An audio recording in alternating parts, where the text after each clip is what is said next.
Deve haver um perdão para mim, se não nem sei qual será o meu fim. Para ter uma companheira até promessas fiz, consegui um grande amor, mas eu não fui feliz. E com raiva para o céu, os braços levantei e blasfemei. Hoje todos são contra mim. Sim, deve haver um perdão para mim, se não nem sei qual será o meu fim. Para ter uma companheira até promessas fiz, consegui um grande amor, mas eu não fui feliz. E com raiva para o céu, os braços levantei e blasfemei. Hoje todos são contra mim.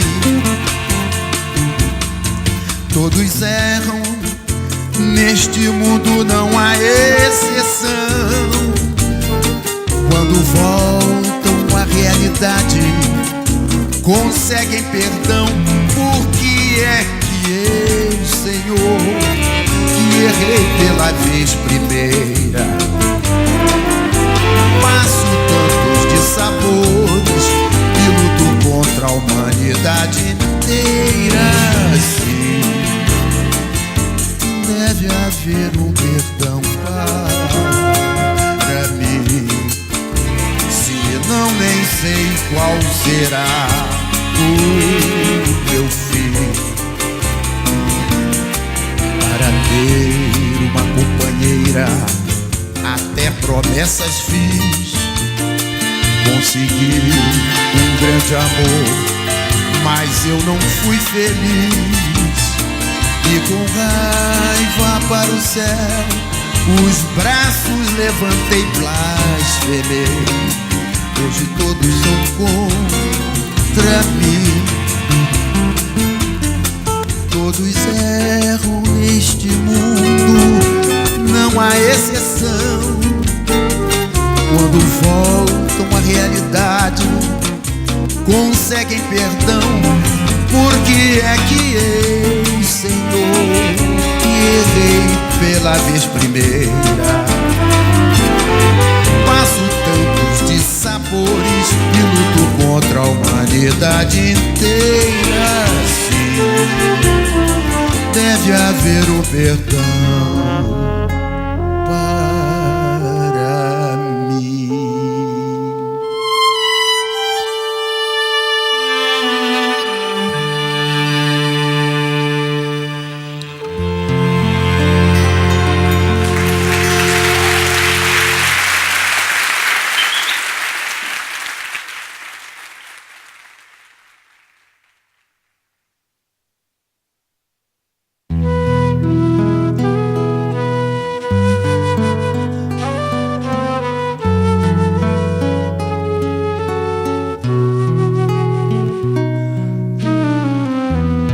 Nada consigo fazer quando a saudade aperta.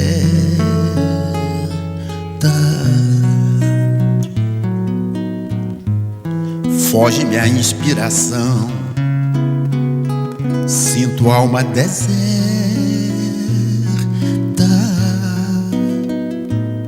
Um vazio se faz em meu peito e de fato eu sinto em meu peito um vazio,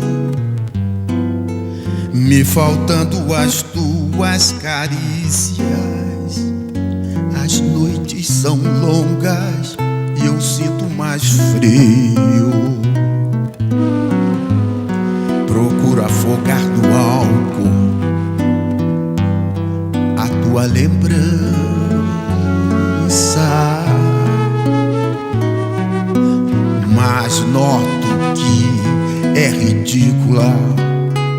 a minha vingança.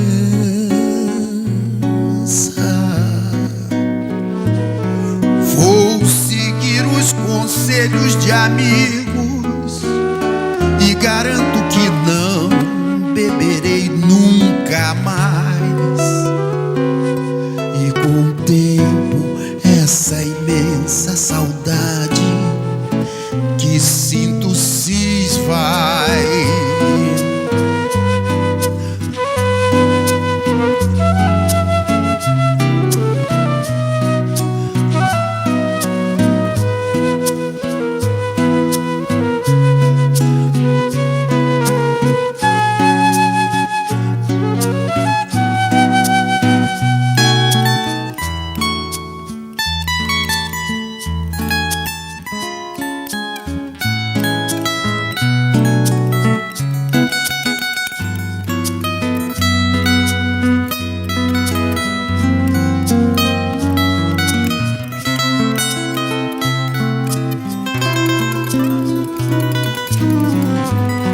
Procuro afogar no álcool a tua lembrança,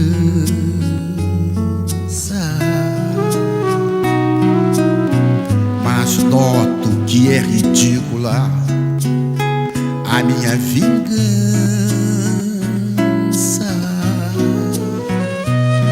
Vou seguir os conselhos de amigos e garanto que não beberei nunca mais. E com o tempo, essa imensa saudade que sinto se esvai.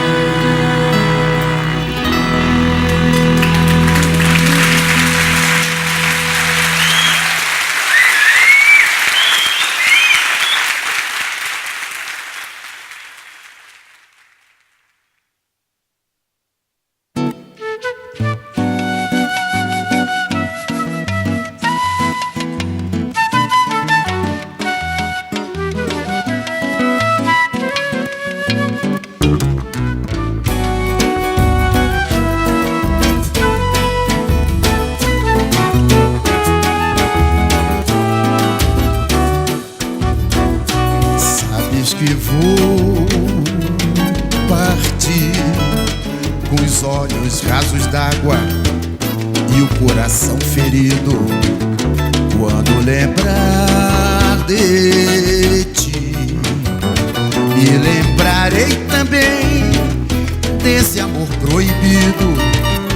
Fácil demais fui presa, servi de pasto em tua mesa, mas fique certa que jamais terás o meu amor, porque não tens pudor. Faço tudo pra evitar o mal, sou pelo mal perseguido. Só me faltava era essa, fui trair meu grande amigo, mas vou limpar a mente. Errei inocente, sabes que vou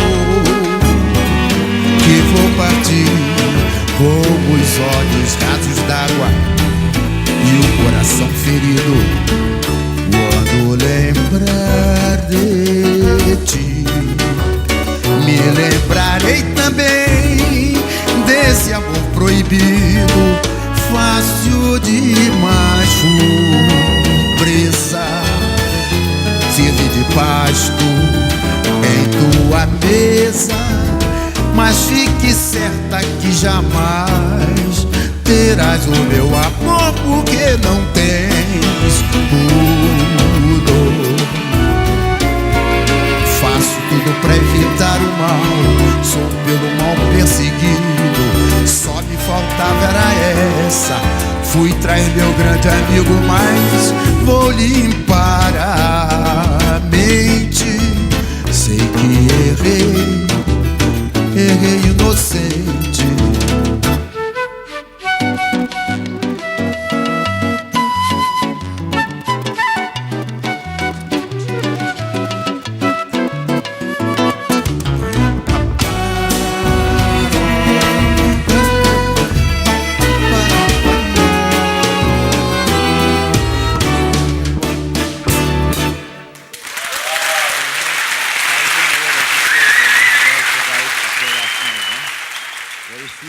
issues of the People's Forum.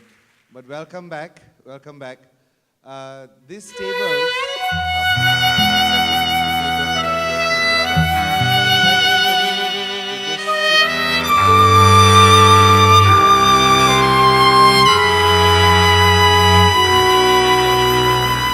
Esquece o nosso amor, Just one table for him. vê se esquece.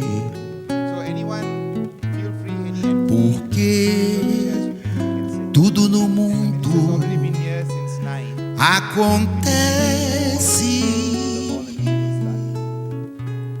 Acontece que já não sei mais amar. Vai chorar, vai sofrer, e você não merece, mas isso acontece. Acontece que meu coração ficou frio e nosso ninho de amor está vazio. Se eu ainda pudesse fingir que te amo, ai, se eu pudesse, mas não posso nem devo fazer, isso não acontece.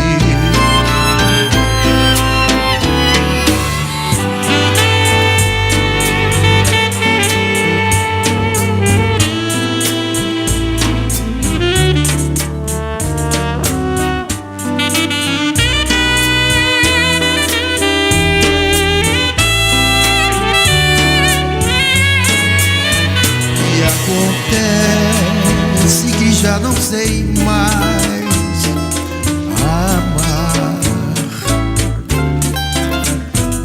Vai chorar, vai sofrer, e você não merece, mas isso acontece. Acontece que meu coração ficou frio, nosso ninho de amor está vazio. Se eu ainda pudesse fingir que te amo, ai, se eu pudesse, mas não posso nem devo fazer, isso não acontece. Penterjemahan ya dari bahasa Inggris ke bahasa Melayu.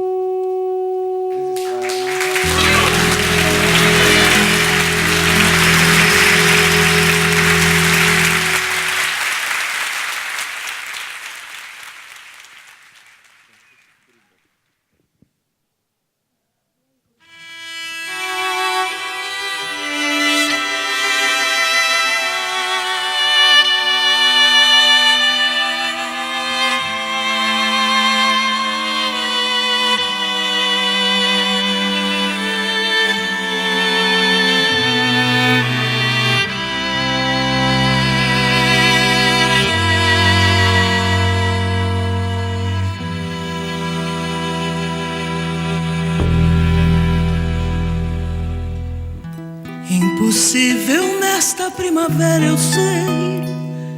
Impossível, pois longe estarei, mas pensando em nosso amor, amor sincero. Ah, se eu tivesse autonomia, se eu pudesse gritaria, não vou, não quero. Escravizaram assim um pobre coração. É necessária nova abolição para trazer de volta a minha liberdade.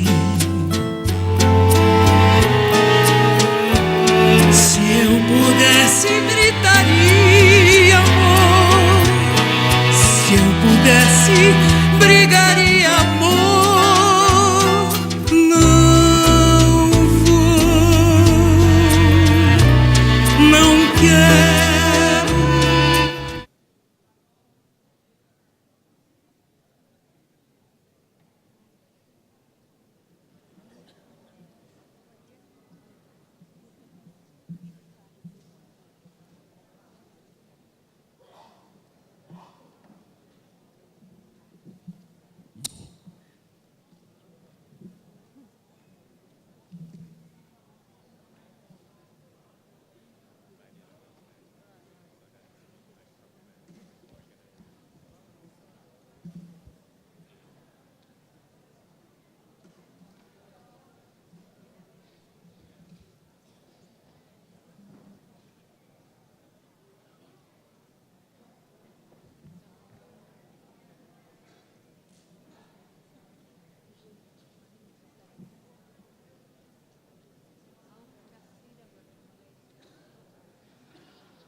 Se eu pudesse, brigaria amor.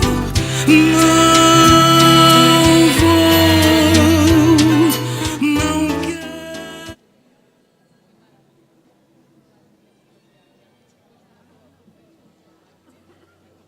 Announcing the arrival of Datuk Paul Loh, Minister in the Prime Minister's Department.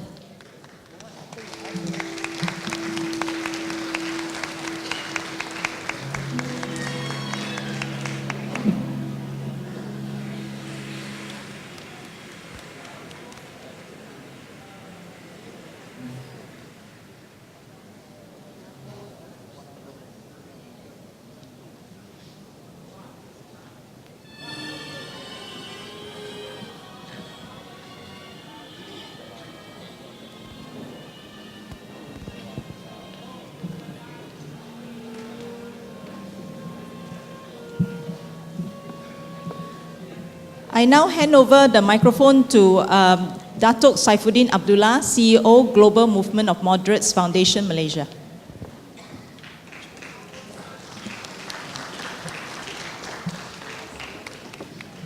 Assalamualaikum, peace be upon you. Honorable Senator Datuk Paul Loh, Minister in the Prime Minister's Department, in charge of governance and integrity and human rights and civil society and so on and so forth. Saudara Gerald, co-chair of the organizing committee, and my beloved brothers and sisters. How are you people? All right. Good to see people are back, especially those who are early this morning. Give yourself a big hand, guys.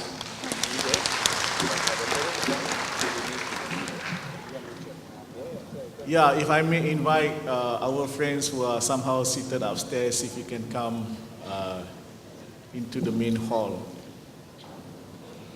Now, on behalf of the people gathered here, we would like to welcome Senator Datuk Paul Loh, who will be delivering the keynote address for APF 2015.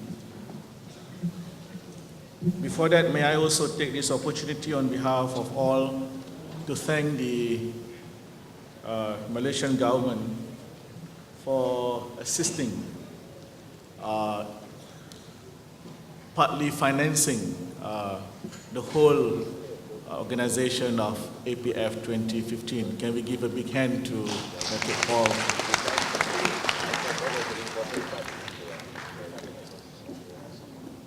The title of Dr. Paul's address this morning will be towards a people-centered ASEAN, which is also the commitment of the Malaysian government, in particular the Prime Minister, Datuk Seri Najib, as chairman of ASEAN 2015, i.e. to make ASEAN a more people-centered community.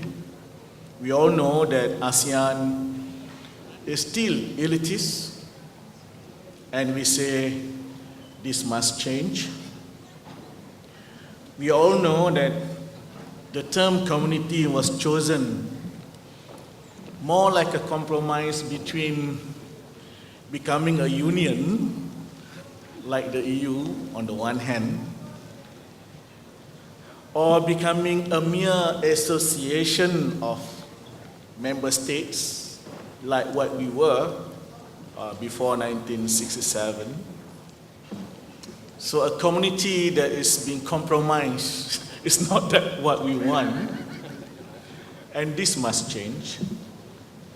What we want is a real community, and perhaps that is why we are using the term people-centeredness. We all know that ASEAN works on the 3 pillars, and we also know that among the 3 pillars, the economic pillar seems to be working much ahead compared to the other 2 pillars, and this must change. We also know that among the 3 pillars, sometimes they work in silos. This must change.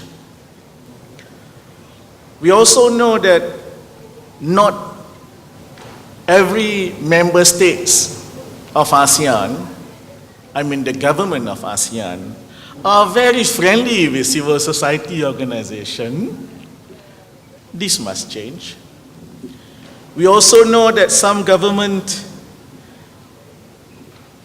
meets CSO but for different reasons, like trying to show that they are friendly, or they listen but they don't hear, or they want to shut us out. This must change. And we also know that there are maybe 1 or 2 governments who actually started their own NGO, which we affectionately call them as gongos. This must change. On human rights, ASEAN as a whole is either anti-human rights or doing human rights very slowly, to the extent that human rights defenders are crying foul. This must change. I think what is needed is a new governance framework where ASEAN and civil society and all non-state actors can work together as active participants in decision-making process. This, Dato', are some of the background and some of the expectation of the people gathered here before you. And we invited you, and we are very thankful that you have come. You are here because you represent, you are quite a rare species among government. He graduated from the Royal Melbourne Institute of Technology, RMIT, but he is not a royalist. He is a chartered accountant by profession. He has extensive experience in business, while in business advising government. He was for more than 35 years in the glass manufacturing and automotive industry, and served several boards of public listed companies. He was once vice president of the Federation of Malaysian Manufacturers, and at the same time, as I said earlier, was also advising some government agencies, for instance, the National Economic Action Council, and have quite an extensive experience working with international organizations like APEC, like WTO, and also the ASEAN system. More importantly, he is the immediate past president of Transparency International Malaysia.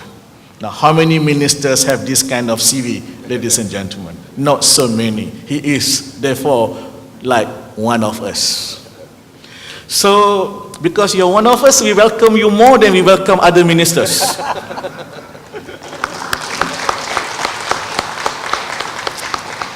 If I may, sir, invite you and address every one of us. Please help me to welcome Senator Datuk Paulo.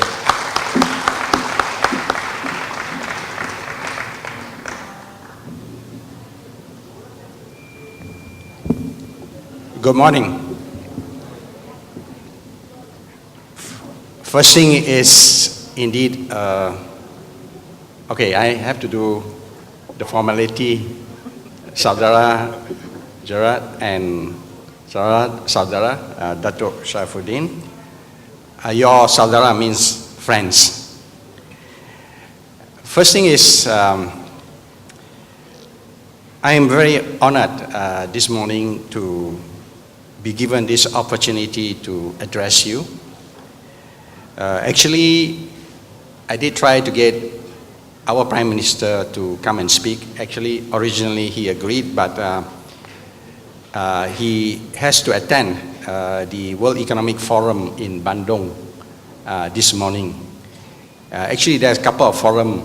The other forum is Africa-Asia Forum in Jakarta, holding at the same time. But he has asked me to stand in. So normally, I said, if I stand in, that means I'll be reading your speech.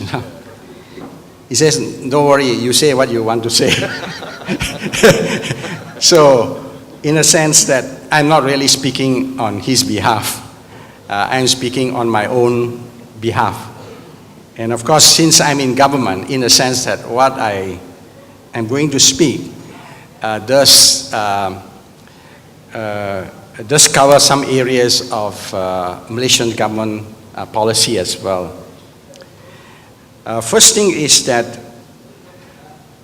Malaysia has gone through is going through, I would say, still going through a transformation of both in the economic sector as well as in the area of governance and integrity, and also in the area of human rights. And for a long while, the government of Malaysia doesn't seem to see itself engaging too much with NGOs. So we have the NGOs on one side, and then we have the government on one side. If anything, they see NGO, it is a necessary evil, so to speak, you know. They just criticize and criticize, don't quite understand what is the government's problem. And of course, to the NGO, they don't quite understand why the government cannot solve the problem that they want them to solve. You know, so this chasm actually puts the government one side and the NGOs one side. Then sometimes the government says, well, the NGOs is a voice in the civil society. If we cannot engage them, we create our new NGOs so that we can engage them. And I just come to learn you call them gongos, is it? You see? But then, it doesn't solve the problem. Because the gongos will tell you what you like to hear. You know, may not be as critical. So, this is a problem. And since my appointment as a minister, as I say, it's a rare species, governance, integrity, and human rights. In fact, tomorrow I'm launching the Transparency International launching of their blueprint for ASEAN, for an ASEAN integrity community actually. Tomorrow, they have a blueprint, a 30 pages blueprint to be presented to the head of state, hopefully. But the point is, Malaysia's government, coming from the Prime Minister, he did realize that the government need to transform in its mindset. That means we need to deal with issue of transparency, governance, but also need to deal with human rights in a way. And in a non-political way. That means you are able to deal with it without political interference or having political motives behind what you say. And that's the precise reason that he gave me the portfolio to a non-politician, a political minister like myself.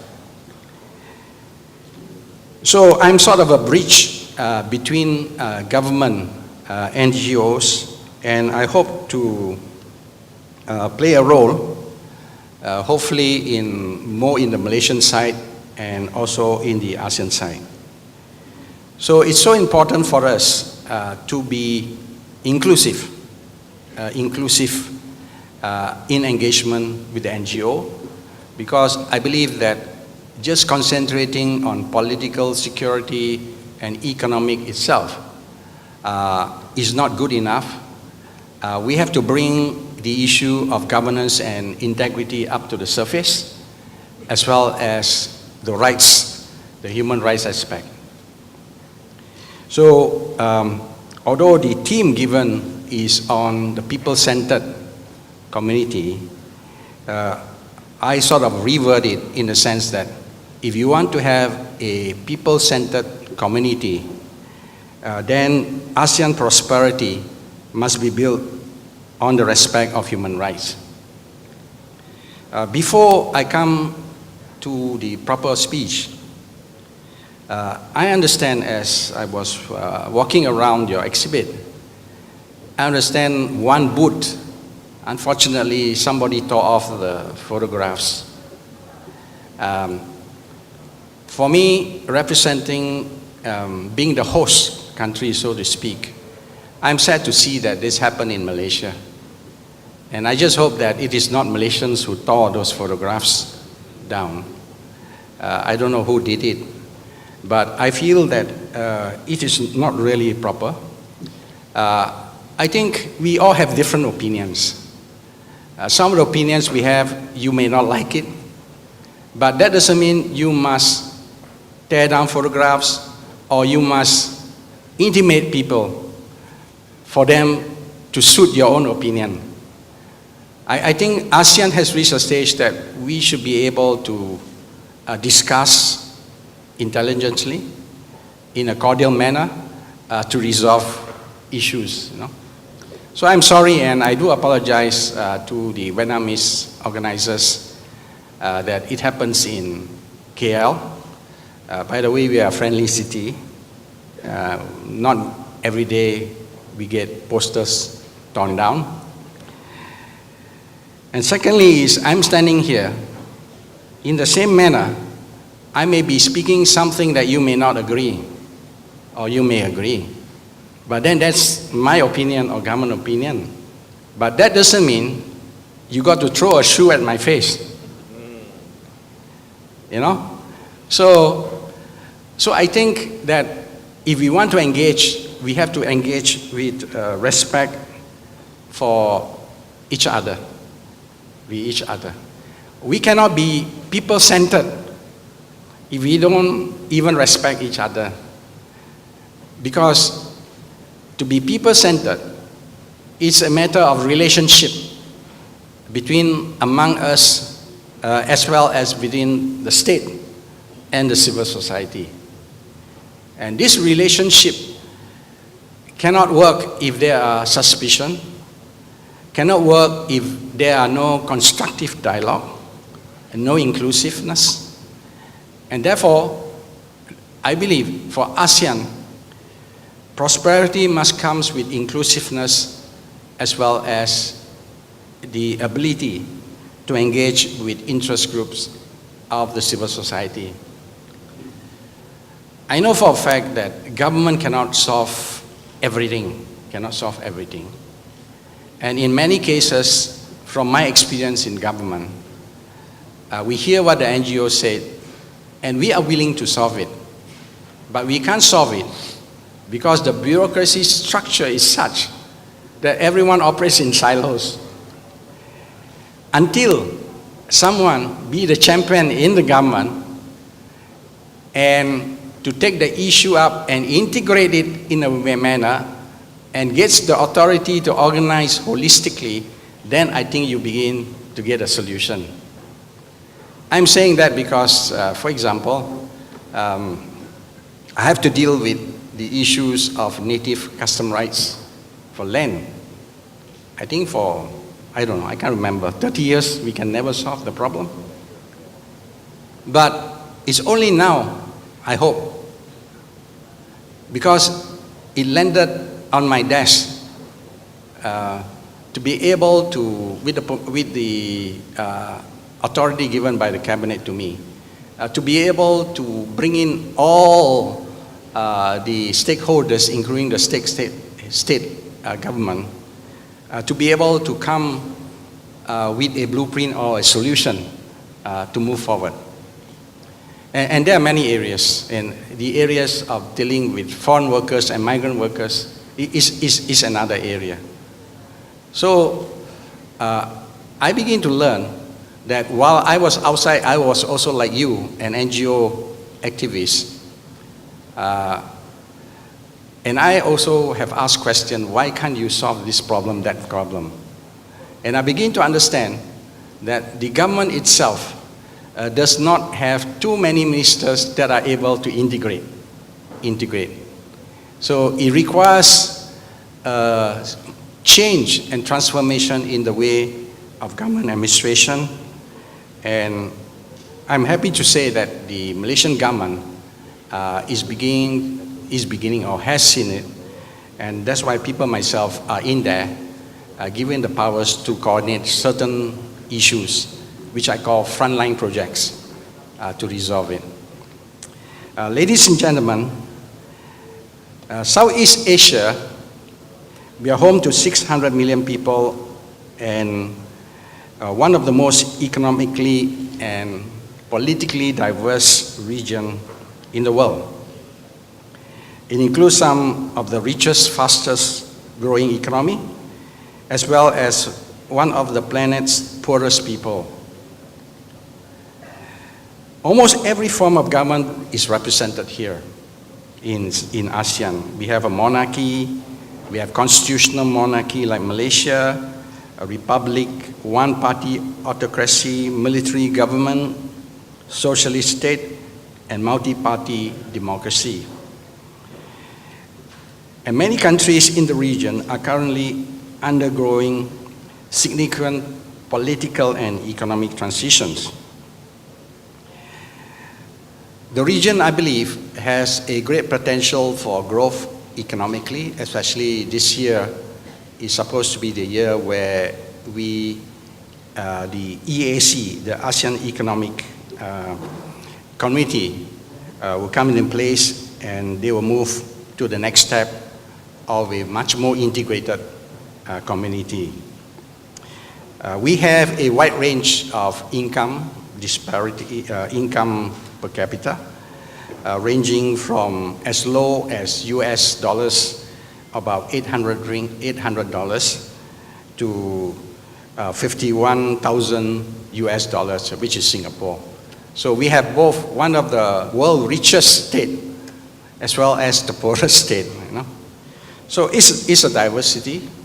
And of course, on top of that, we have so many ethnic groups, and we have a long history, 1,000 years, in contrast with the modern city. And we have lots of legacies, we have a lot of traditions, we have lots of beliefs and customs as well. But nevertheless, I believe that in spite of this diversity, we can harness the diversity of the people, because diversity also means a richness of ideas, you know, and not just tolerating one another on our differences, but celebrating each other, our differences, and also our commonalities, and ultimately our humanity.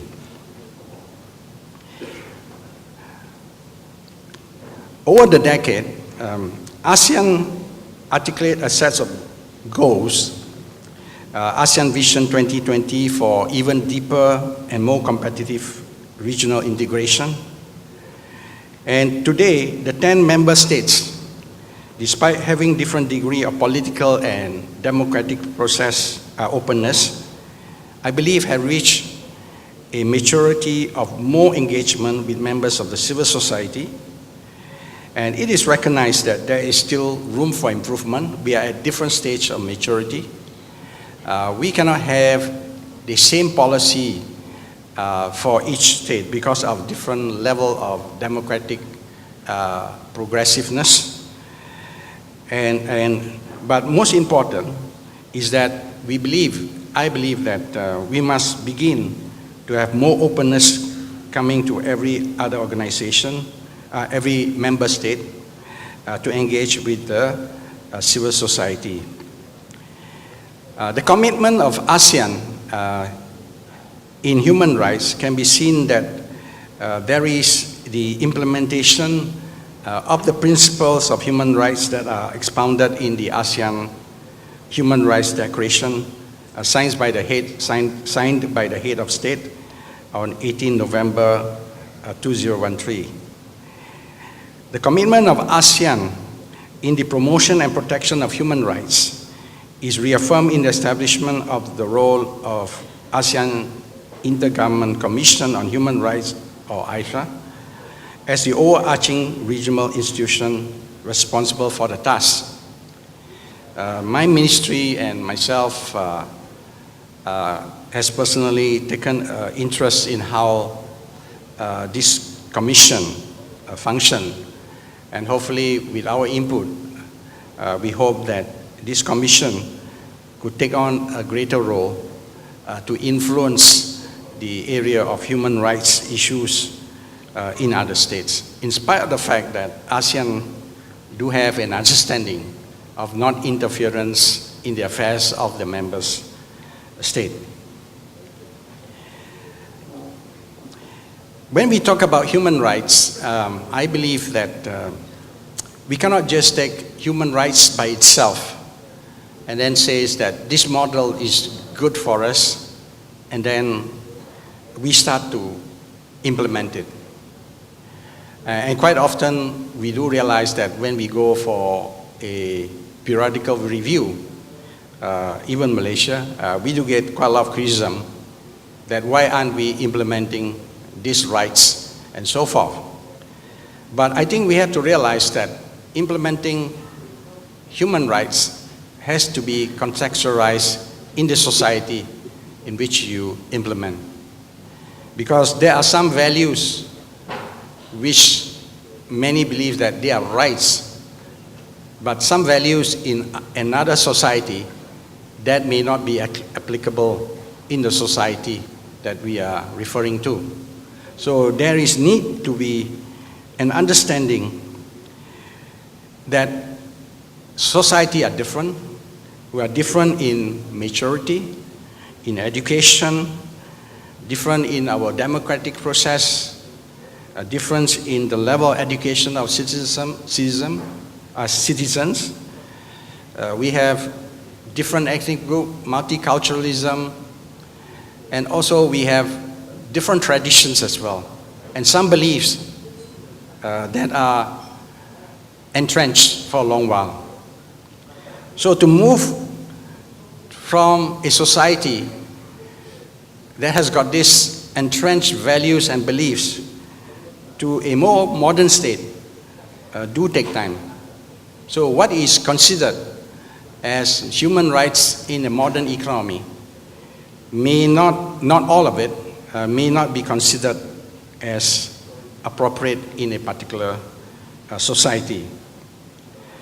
For example, if we were to take freedom of speech, what is considered freedom of speech in a developed nation like Europe or America may not be considered as appropriate in a country in ASEAN or even Malaysia. Because we do realize that because of globalization and because of the social media, freedom of speech do takes a different platform, whereby I think you and I now become a journalist. We can write our opinion and distribute it fairly freely and extensively. And the opinion that we express, or in some cases, the accusation that we express, may be true or may not be true. But please remember that it do shape the opinion of many people and many citizens. They do shape the perception of many people who are reading your opinion.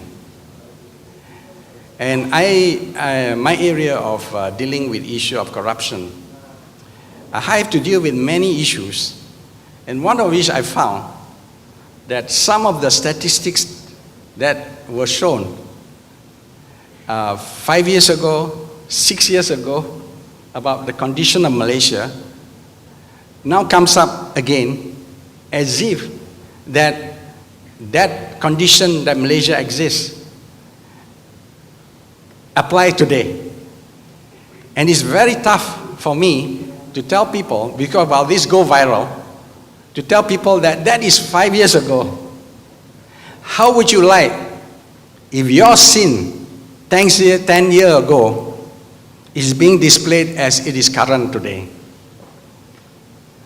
You know, so in the sense that if we are using social media, we are having freedom of speech. We must do it with responsibility. And unfortunately, this is not quite often the case. And we do get more aggressive when it comes to the pen. You may see us all very quiet, but when it comes to writing, we do get more aggressive. And this is an area that we need to deal with. And I'm not saying that you cannot say, you can even criticize the government, you know, and the government should be open to listen to criticism. But what I'm saying is that freedom of speech must come with responsibility. The other area I want to touch on is the area, I think it's a favorite subject of Dato' Saifuddin, is the area of moderation and not extremism. I think this is very real for us today. We talk about it in Malaysia. We're trying to define what moderation is. You know, what is moderate to some is a compromise to some. You know, but I think the moderate voice must rise up, because I believe a moderate voice is an engaging voice. An extremist voice is not an engaging voice. By moderation, I mean that, which is direct contrast with extremism. Extremism is synonymous, in my view, with fanaticism, radicalization, radicalism, zealotry, fundamentalism, dogmatism, bigotry, and militancy.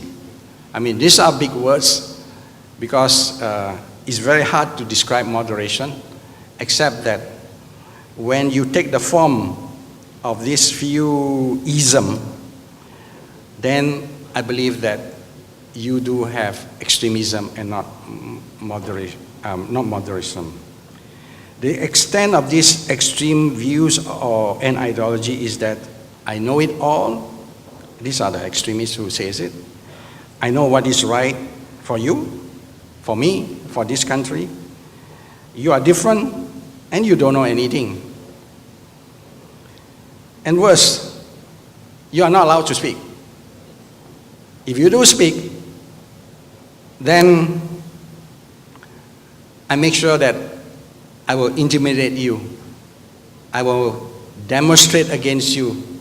I will destroy everything that you stand for. You're not allowed to hold a conference. You're not allowed to put up posters, for example. You know?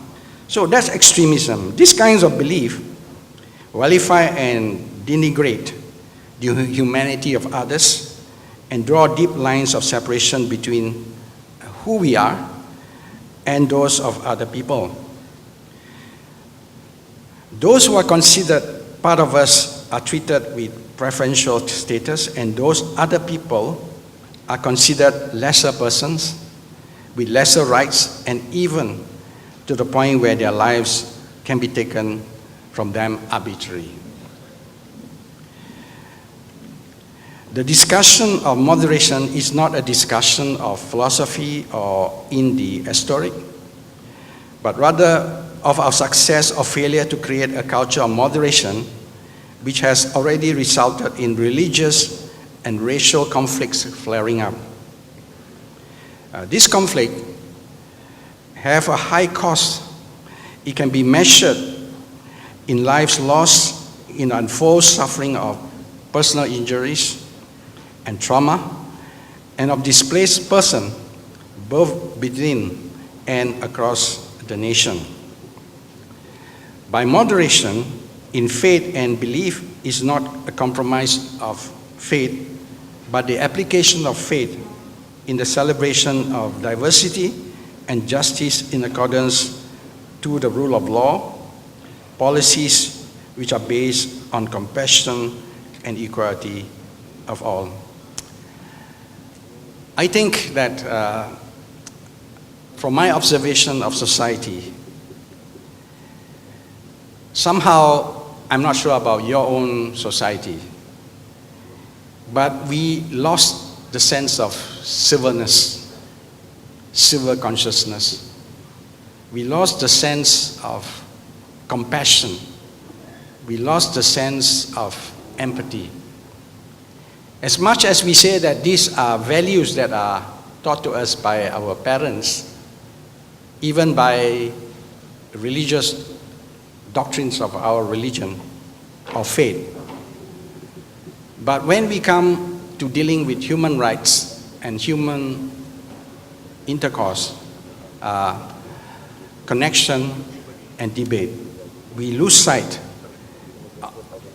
of the necessity to accommodate the views of others and to engage in an area where we feel compassionate for the problems of those who are speaking out, those who are crying out, and especially those who are oppressed.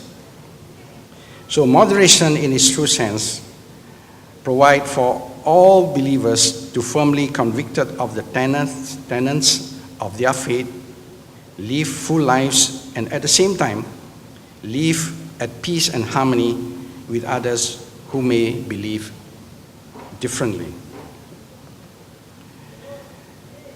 We all want a better future for our society, for our country.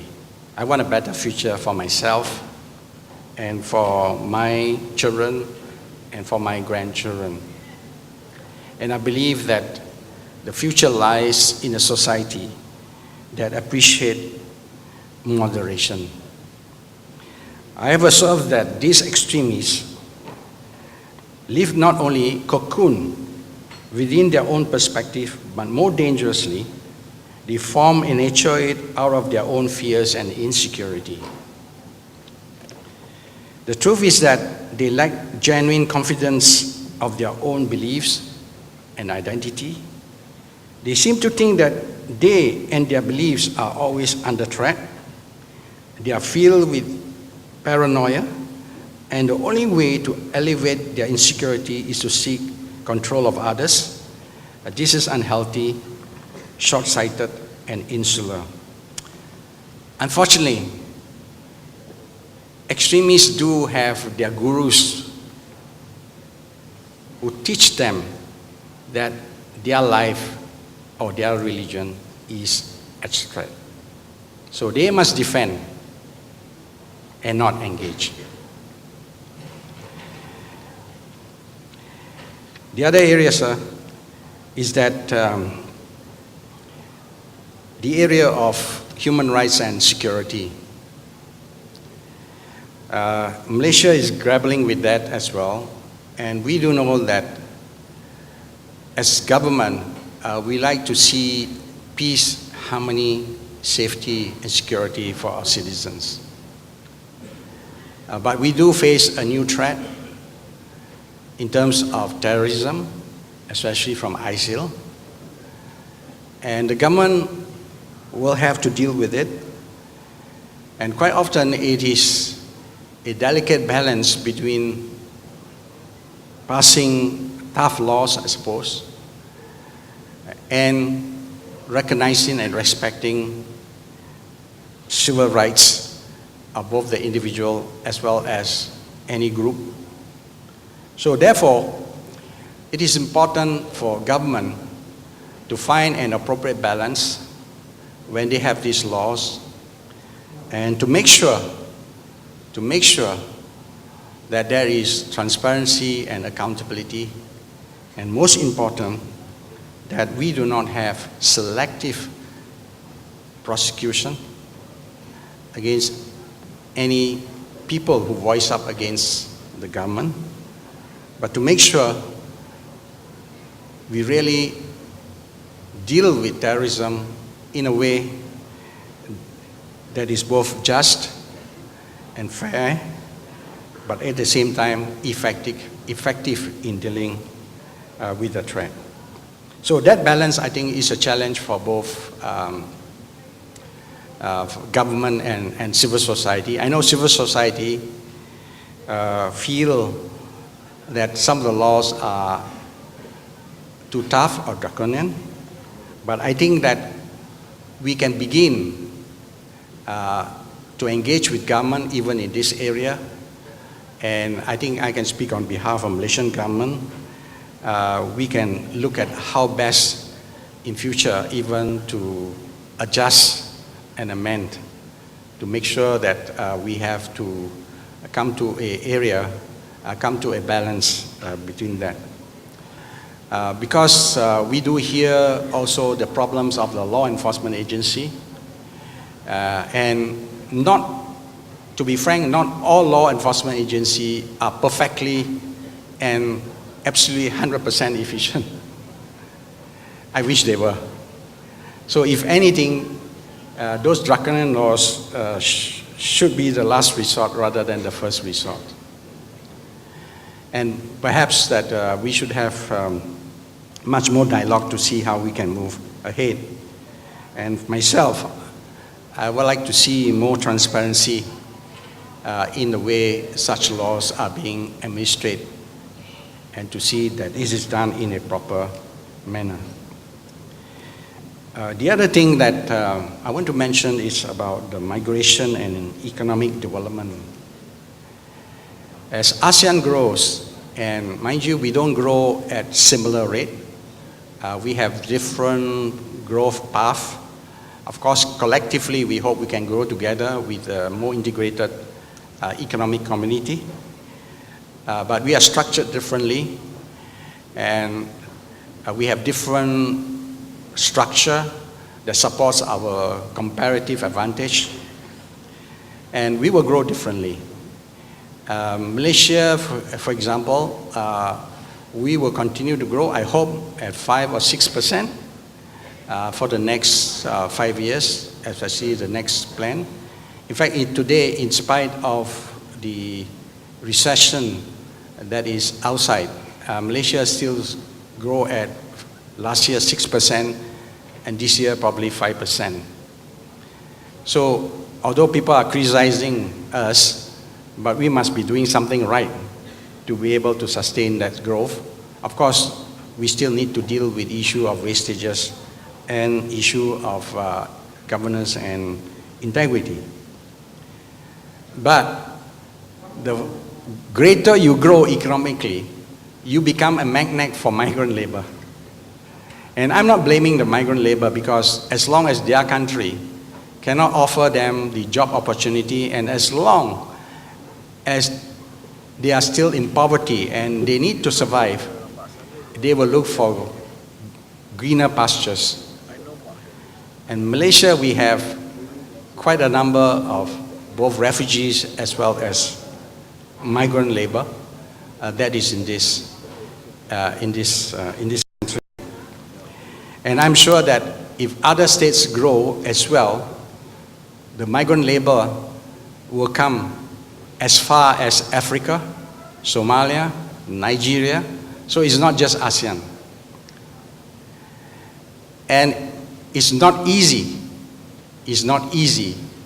to deal and manage with this migrant labor problem. But what I'm doing is I've tried to explain, I hope I can get in touch with the economic minister, is for ASEAN at least to adopt a policy of prosper thy neighbor policy. What it means is that, for example, in Malaysia, we don't need so many labor-intensive industries. We don't need so many labor-intensive industries. And could we not look at the ASEAN states, the poorer states, the lesser states, and help them to develop economic zone, for example, better infrastructure, especially when China has announced that in the ASEAN infrastructure, they're prepared to help, and to set up zone there which provide jobs, and government in ASEAN of the better states, member states, will encourage their companies to invest there. In that way, I think we provide opportunity and jobs and help to eradicate poverty in the other ASEAN countries. And finally, as I want to say is that whatever we do, there are ample examples to show that without good governance and integrity and dealing with issue of corruption, we are in for trouble. Because, you look at Greece, you look at Ukraine, you look at Egypt and all that. As much as the turmoil that's happening there, we can say that it's economic, it's political oppression, but underlying it is basically poor governance and integrity.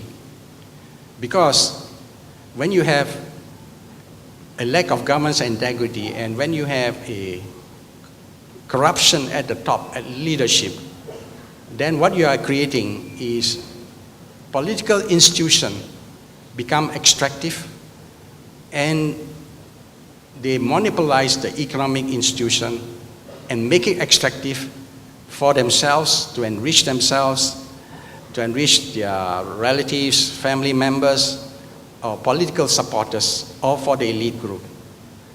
And when that happens, you create a wide disparity between the rich and the poor. And when that comes with poor economic management and high unemployment, that is a formula for a failed state.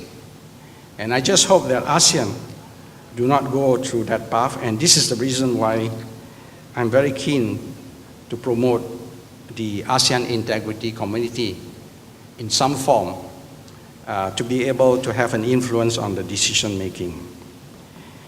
I just want to conclude by saying this. I remember, Gerard, you were giving us a 7-page document, complexity of issues, I call it.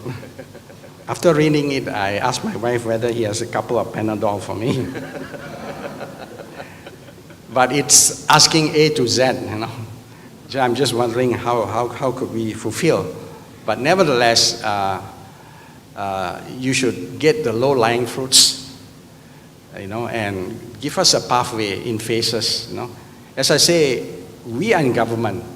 We have to see it from the government domain. You may not have the full information, and we have to strike a balance between different interest groups. And sometimes things may not be implemented immediately because of lack of resources or because of some other reasons, because the risk may be there, or even because we don't have the institutional capacity to do it. But nevertheless, we can keep in mind a blueprint of what you have and begin to engage item by item.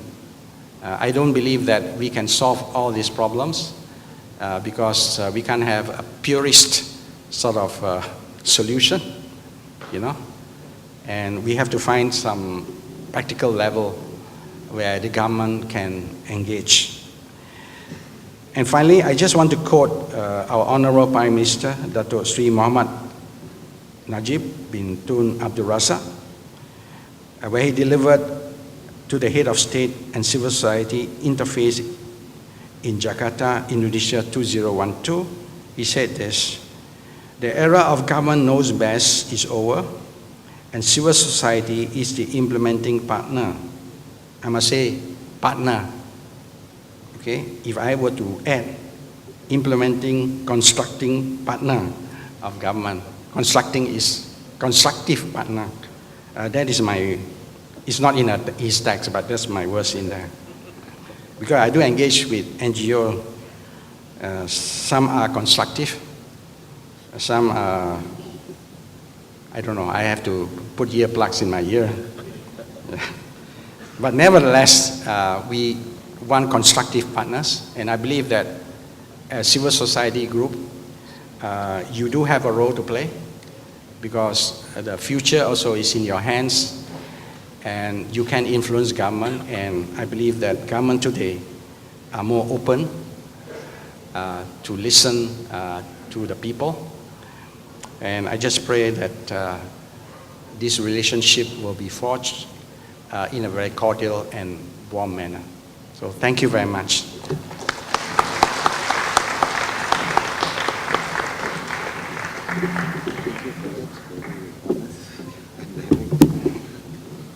Thank you, sir. I thought that was quite candid and frank in his presentation. He touched on quite a number of issues: human rights, religious freedom, migration, transparency. Some of which, Dato', in fact, all of the issues that you mentioned will be further discussed in the workshops. There are like 60 workshops. Every hour there will be like 20 workshops running at the same time. So I wonder how we will be able to manage ourselves. I wish I can divide my body into 20 parts. But let me, on behalf of all who are here, congratulate you on your presentation. I think this is quite a milestone in the context of the way ASEAN do things. Imagine ASEAN government talking about ASEAN integrity community. Now that's not bad, not bad. A big hand, Dato', yeah?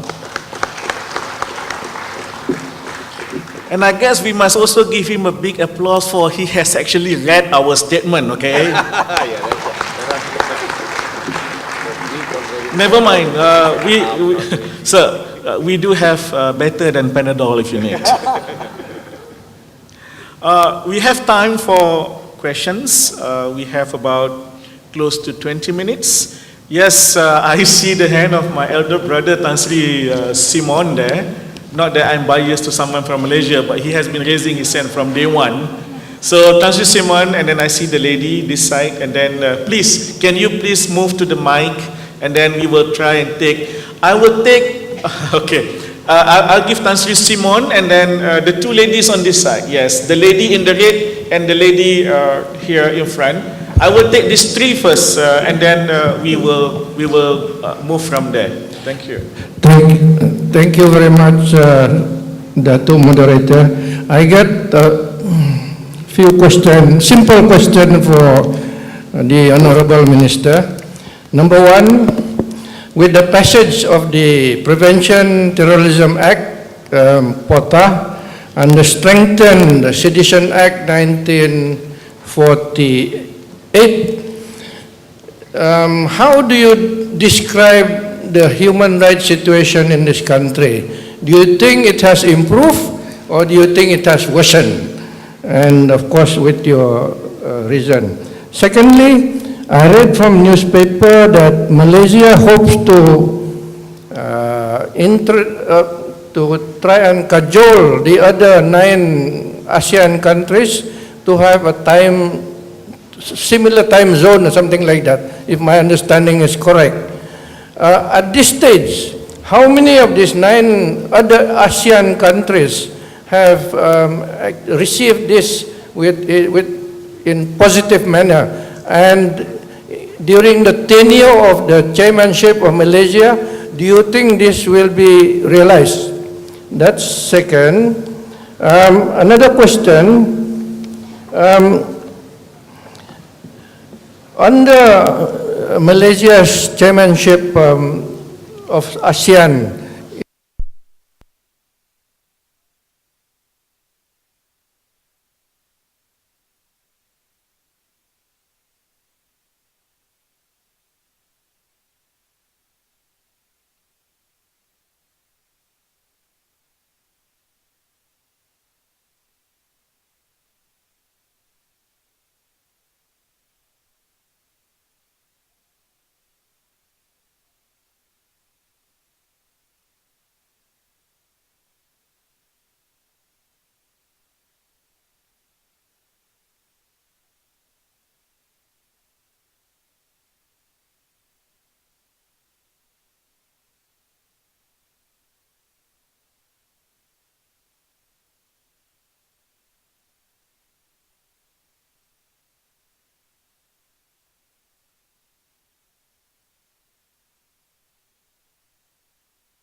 watch all the time. And what do? Do you wait for him to strike or going to strike, then you arrest him, or you do a preventive detention? I think this is the problem. This is an issue that face. And if you say that you wait until he wants to strike, then I hope the police is very efficient. The police is very efficient. They know when he's going to strike. I think precisely the same problem exists in France, the last incident in France. The couple of guys, they already know that they're going to strike, but they missed the time that when they took action. So this is the fear that we do have, and therefore preventive detention do come in. So for the safety and security side, and that's the reason.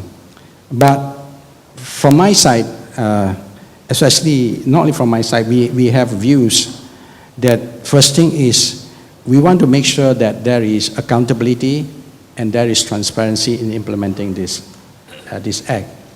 As far as POTA is concerned, there is now a review committee. The Home Affairs Minister have no discretion to decide who can detain or cannot detain. It will be left to a panel which will be headed by a judge with at least 15 years legal experience and another 2 or 3 persons. They will review that. Yeah. Yes, it's not perfect, and we need to deal with it. And I believe that begin from now, the government of Malaysia is prepared to engage more with the civil society to look at how this act are being implemented. How this act are being implemented. And that comes to the other lady expression or concern of the arrest and maid. I do agree that any act that applies must apply in a fair, judicial manner. And I don't think that there should not be selective prosecution. There should not be prosecution. And I also believe that the way the act is being administrated should also include respect for human rights, for the dignity of people. I mean, if you do need to arrest somebody, you don't go to the house at 3 o'clock in the morning with 15 enforcement officers, and these people are not criminals. They are just people who criticize, So there need to be a human rights respect from the law enforcement. And this is something that I myself, where I have the ability or authority to influence the law enforcement, I'm beginning to do that. We come from law enforcement who are very traditionalist. That means I'm dealing with criminals. And sometimes it's hard to distinguish better dealing with criminals or dissentment from the civil society. But I think law enforcement, they need to adjust to the fact that today we are living in a different society, So we need to apply the act differently. And I just definitely hope that the judiciary will have to be also our safeguard to ensure this implementation of this law. For the time zone, I can't answer that question because I don't know. But as far as I know, that the last 2 weeks ago, I went to Philippines, and I was surprised that their time and our time is the same, actually. So Philippines is on the other end of the ASEAN side, and their time zone already adjusts to one time zone. So I would presume that it is not a problem, and there are a lot of benefits to have one time zone because of business and all that, business dealings in the ASEAN. And for the declaration of ASEAN declaration, well, I don't know how it came about, but surely I look at it, it's not in conflict with the UN declaration. So I don't know how it came about, but I've read it and I thought that it is quite acceptable. It covers, I believe, most of the things, most of the things that is in the UN. And I suppose that maybe ASEAN itself, you want a certain amount of identity, I suppose. So for ASEAN, we do it our way, our way. I mean, you look at European, they also have acts in the EU, although there's also the United Nations Act. Okay, and for the lady Eri from Indonesia, the ASEAN Integrity Community Blueprint is written by NGOs together with government, especially the anti-corruption agency. The initiative is taken by Transparency International. The launch actually will be across the road at Chorus Hotel at 10:30 tomorrow, and the blueprint will be, I'll be delivering a keynote there. The blueprint will be announced there. It's led by NGOs, and you can get the 30-page blueprint across the road.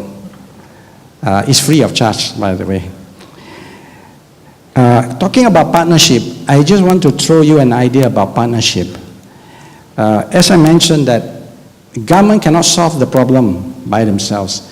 Civil servants are not good at helping, say, victim of trafficking, for example. They are not good at it. They are administrators.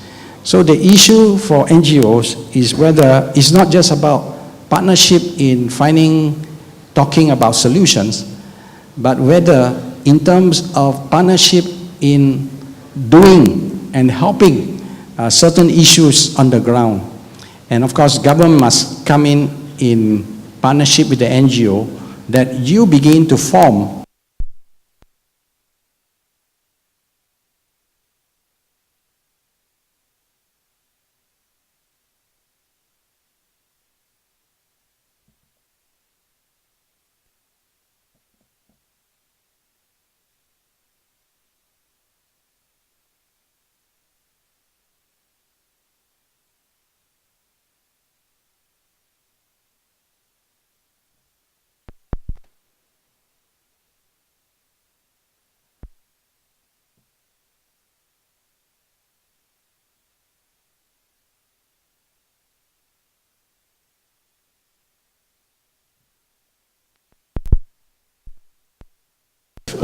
beginning from this side, all the three, and then the last two. Please, sister. Yes. Good morning, everyone. I'm Kanchana from Thailand, working with MAP Foundation. We're working with Burmese migrant workers in Thailand. Regards the issue on to promote investor to grow up like economic, to solve the problem of people, they poor, they need a job. I would like to raise the issue of the protection for labor rights for all workers, especially in economic zone, because it's already found that because now the economic pillar is very work. We see investors, they move around to invest many projects, but there is nothing guaranteed to provide labor protection for workers in economic zone, especially for migrant workers. Like it's very frequently we found that investors, they always have company in the border area because they want to get the migrant worker, because they need to find a cheap worker. Even many countries have the standard to provide labor protection, but it's not really happening.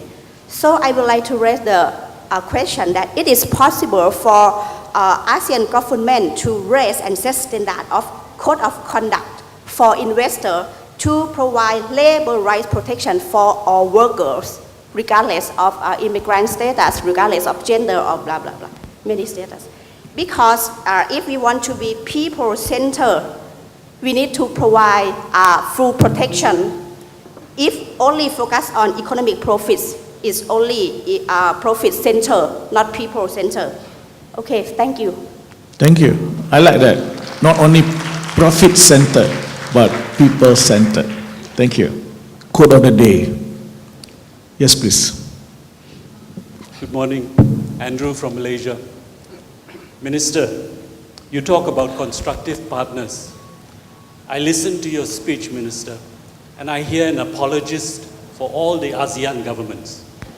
I don't hear governments, if you are the spokesperson today, I don't hear governments of Malaysia, of Singapore, of Myanmar, of Thailand, of Laos, of Cambodia, of Vietnam, or of Indonesia, of the Philippines, of Brunei, or of East Timor, actually engaging with all the people, the representatives of the groups of the people here, on issues of concern to the people of ASEAN.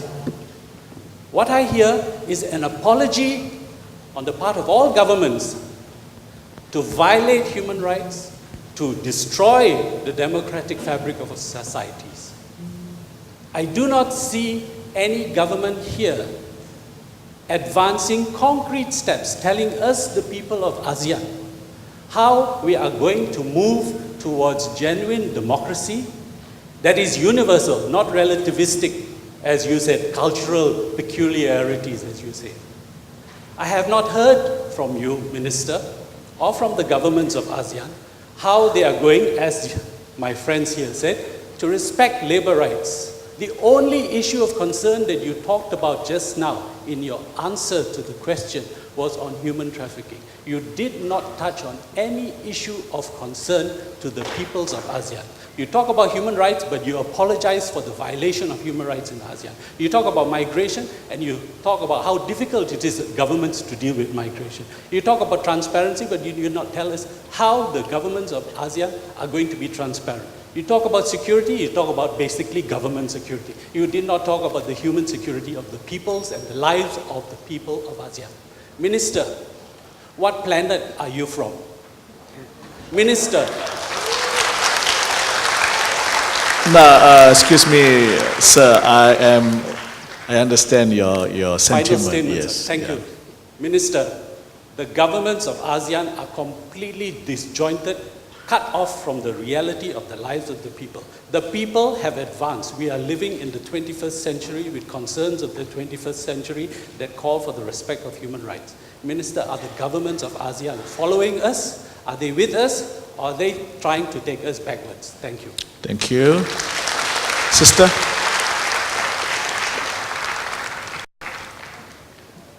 Good morning. Thank you for giving me a chance to talk this morning.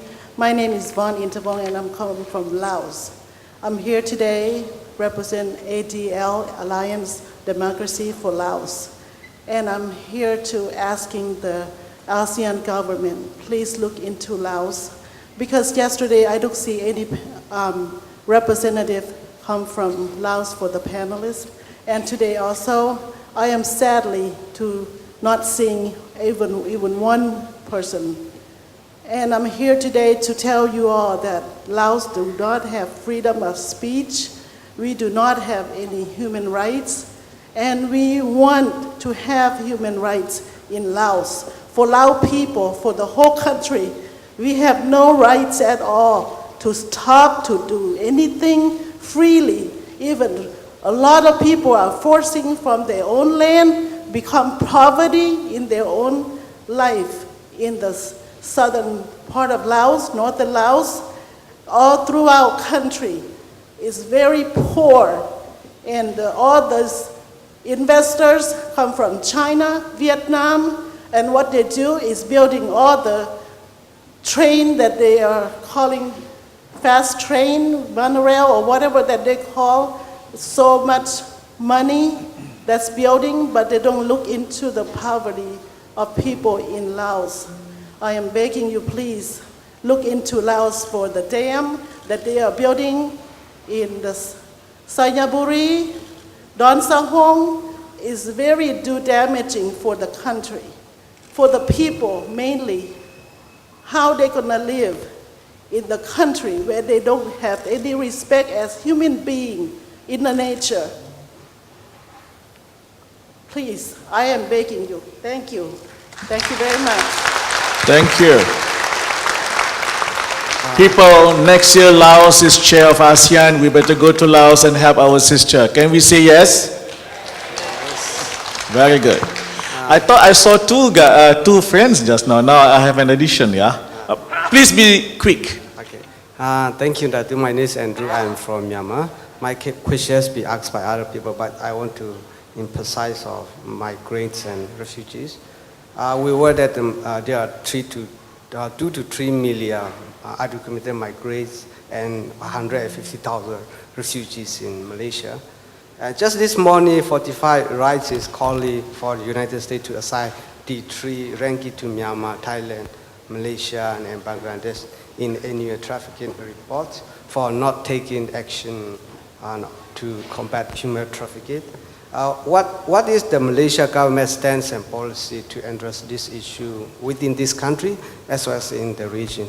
Thank you so much. Thank you. Yes, brother.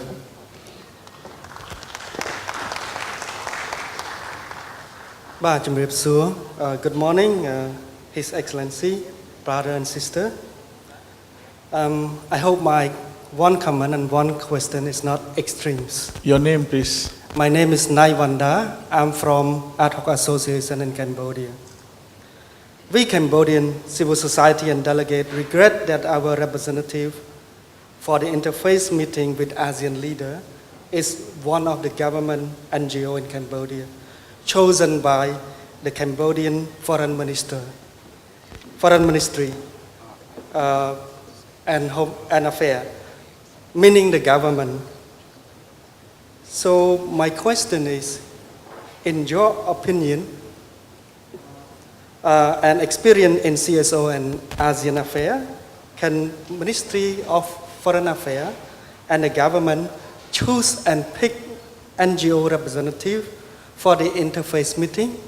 And would the representative from the Congo raise the concern and issue of forced eviction, land grabbing, land economic concession, direct investment that impact, having negative impact on the people, create more and more victims of land and everything? Okay. Thank you. Thank you. This is the last one. 30 seconds, please. Happy morning, everybody. I have 2 questions for Datuk Minister. First question. Your name, sir? Sorry, I'm Chan Kamsian, Malaysian. Oh, okay. First question. It's good to hear Datuk Minister mention that it's not acceptable to raid house to arrest people at 3 a.m. and with 15 armed officers. The question is, will this statement be made immediate after the incident happened, be more meaningful, more effective, and more sincere? Second question. Datuk Minister conclusion by quoting our Prime Minister statement that the people knows more in 2012. Does Datuk Minister sincerely believe that since 2012, our Prime Minister has taken effective steps to walk the talk? Thank you. Okay, thank you. Thank you for all the questions.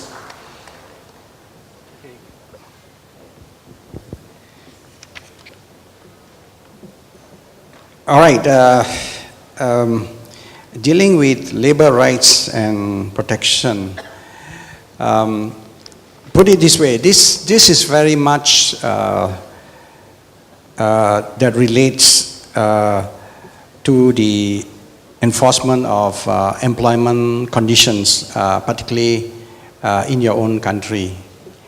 I think we need to bear in mind here that ASEAN has not integrated to what we call an ASEAN community yet. We have not. We are not the same model as EU. And so, like for Andrew, he says that what can you do about that? What can you do about this? You know, none of us can instruct any government to do about it. Not even our Prime Minister. All right. So we are not same model as EU. Where EU, if a country that doesn't do or commit to certain set of human rights, which is common to EU, then they can take sanction against, you know, and they have their EU Commission, they have their EU Parliament, so the convergence of political arena. So we are not the same. We are not the same. As I mentioned that we are still a diverse with different, even the mode of democracy and the way governance are set up are different. So I'm not apologizing on behalf of all the ASEAN. They can apologize for themselves. But what I just want to do is to show to you the reality and practicality of the issue and the problem. If we were to follow your purist position, you'll be disappointed.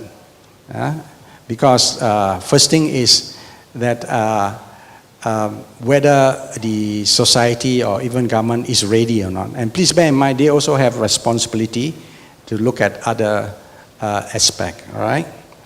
So, as far as investor is concerned, I do agree that we should make sure that there is adequate protection for labor.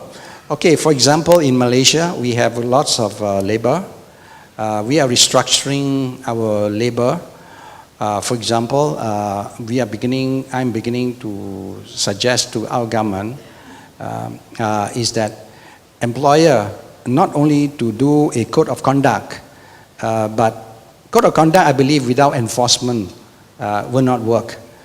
So our example is we probably will ask every employer if they employ migrant labor to ensure that they sign a undertaking which we call a strict liability provisions, whereby it's stated that you will comply with this pay minimum wage, provide adequate accommodation, etc., etc.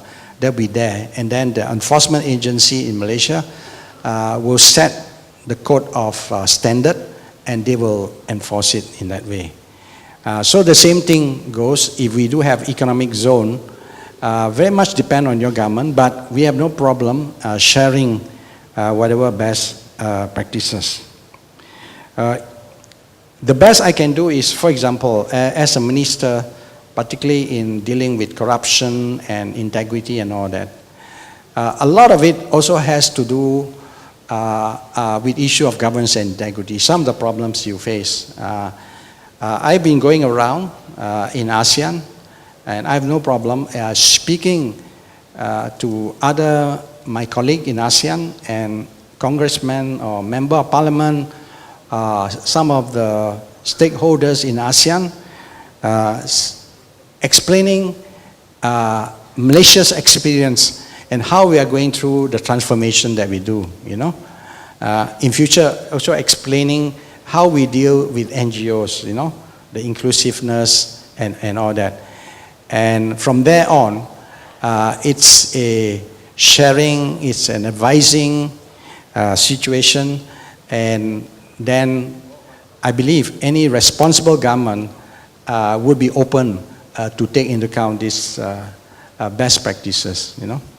For example, for Myanmar, I've been sharing with the Chief Commissioner in Myanmar on the issue of corruption, and they are very positive, very positive. They know that they have to deal with it in order to attract investment and to reduce the cost of business as well, and to make things much more simple. And we in Malaysia, for example, we are offered to train their enforcement officers in our academy here, you know. You see, that's the way of persuasion that we go through, you know. It cannot be the case that we tell them, this is what you must do, please listen to me, or else, you know. It's not that. Please bear in mind that we have not come to a stage where we are one community. Each of us, each country is still a sovereign state. Sovereign state.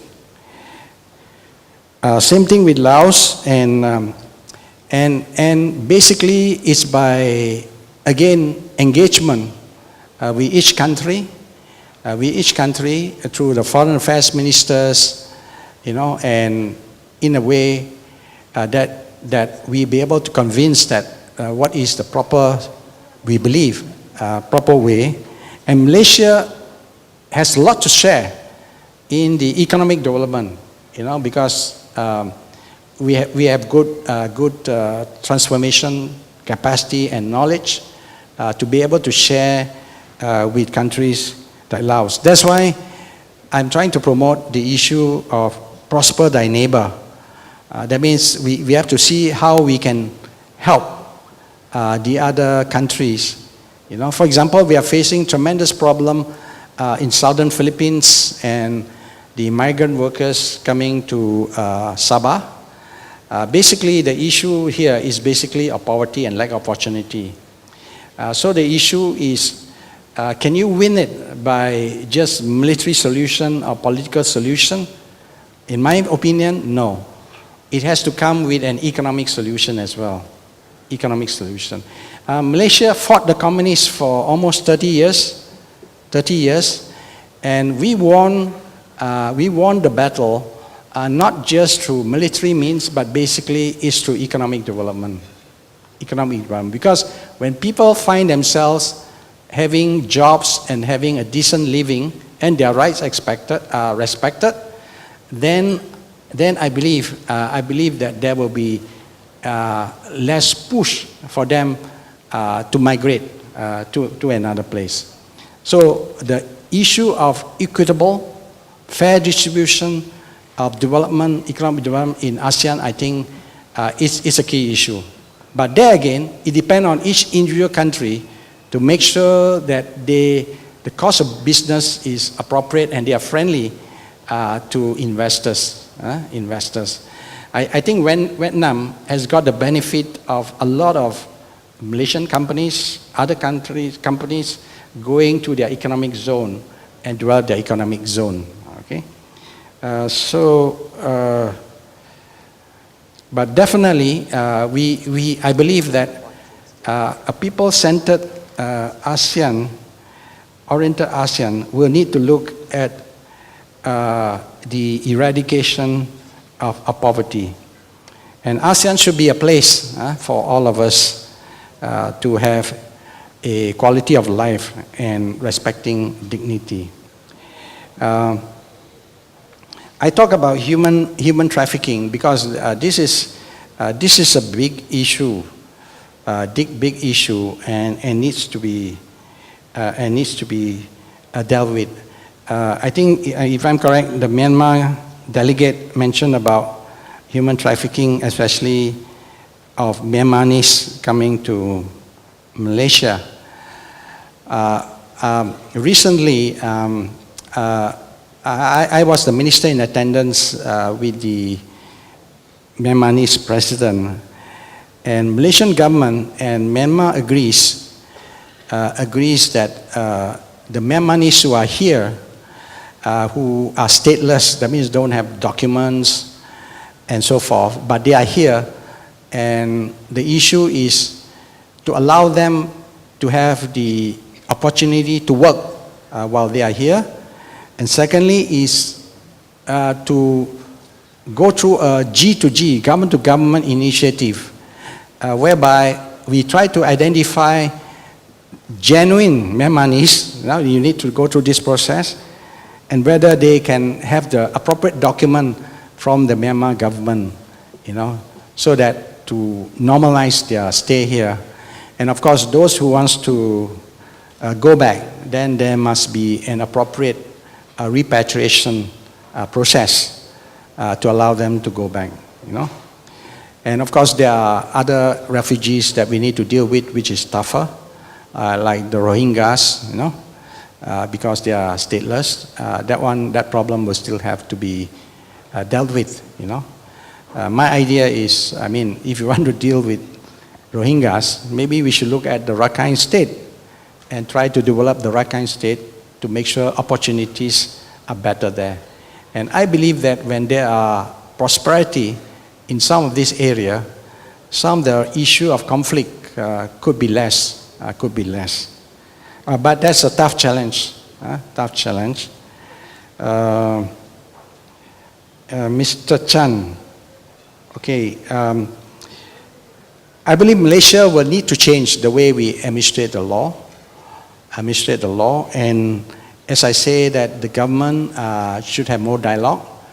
Since I came in, I took the initiative myself. That's because of my special portfolio.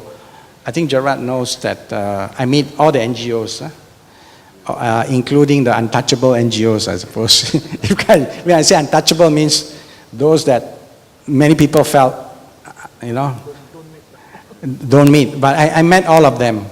And they know the discussion that I have with them. I tell them what frankly can be achieved, what cannot achieve, and come to certain items, and I try my best. But I believe that for Malaysia, I believe that, by the way, at one time, I was engaging with the NGOs debate outside. And I took to the cabinet and said that we need to engage, every minister need to engage with the public more, engage with the debate more. And actually, there is a government policy actually saying that ministers themselves should engage more with the public. And I believe that you will see more ministers coming up to speak to the public or engage and express their views, rightly or wrongly. And I believe there will be more engagement with NGOs at the official level with government. And this is where you can express your views about what is your concern, and including the human rights issue, detention, or whatever. And I prepared, the Prime Minister will be prepared to listen. And from there on, myself as a minister, we can take stock and see how we can put that in place. Yeah. All right. We have. Thank you, sir, for responding to the questions from the floor. I think we have come to the end of the session. With your permission, Gerard, if I may recognize one or two persons in the hall for their attendance. The United Nations have started for about a year now having an officer stationed in Jakarta, working with the ASEAN Secretariat. And I would like to acknowledge the presence, if you may stand up, Mr. Mark Harris.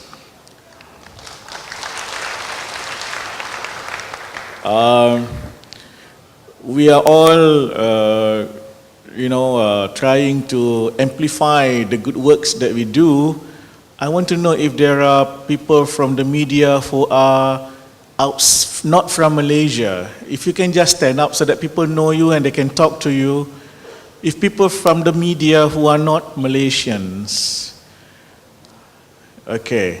And because of that, I want to recognize Mr. Kavi, who is a researcher at ISIS, good ISIS in Bangkok, and also from the nation, who is trying to work with fellow journalists from the whole of ASEAN to network among fellow media people so that we can amplify the good works, the important work of the CSOs. Can I ask Mr. Kavi to stand up and be recognized? Okay, now the last thing that I have to do is to invite the organizers to present a memento, a token of appreciation to Yang Berhormat Dato' Paul Low. Yes, please. Or shall I hand over this to you? Thank you, and thank you all. And I apologize for any shortcomings while I was moderating. Thank you, Dato'. We would like to invite Mr. Pen Somani from the Cambodian Volunteers for Society to present a token of appreciation to our speaker and moderator.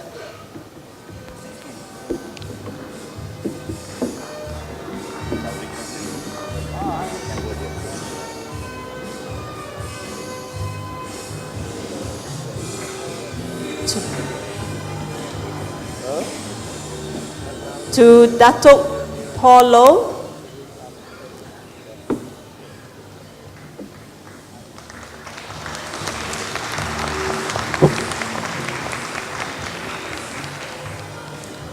And to Dato' Saifuddin.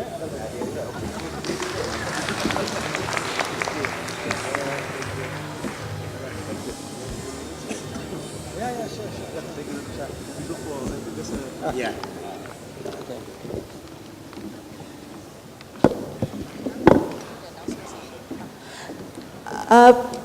A gentle reminder to all our participants to please wear your tags at all times. You will not be allowed into any plenary sessions or to the hall or auditorium without your tag. Please remind your fellow country people. For those who parked in Wisma MCA, you can get your parking ticket endorsed for a flat fee of 5 ringgit at the registration counter. Tea is served now on the second floor and third floor. Please be back at 11:15. Thank you.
peaceful social relations, and environmental sustainability.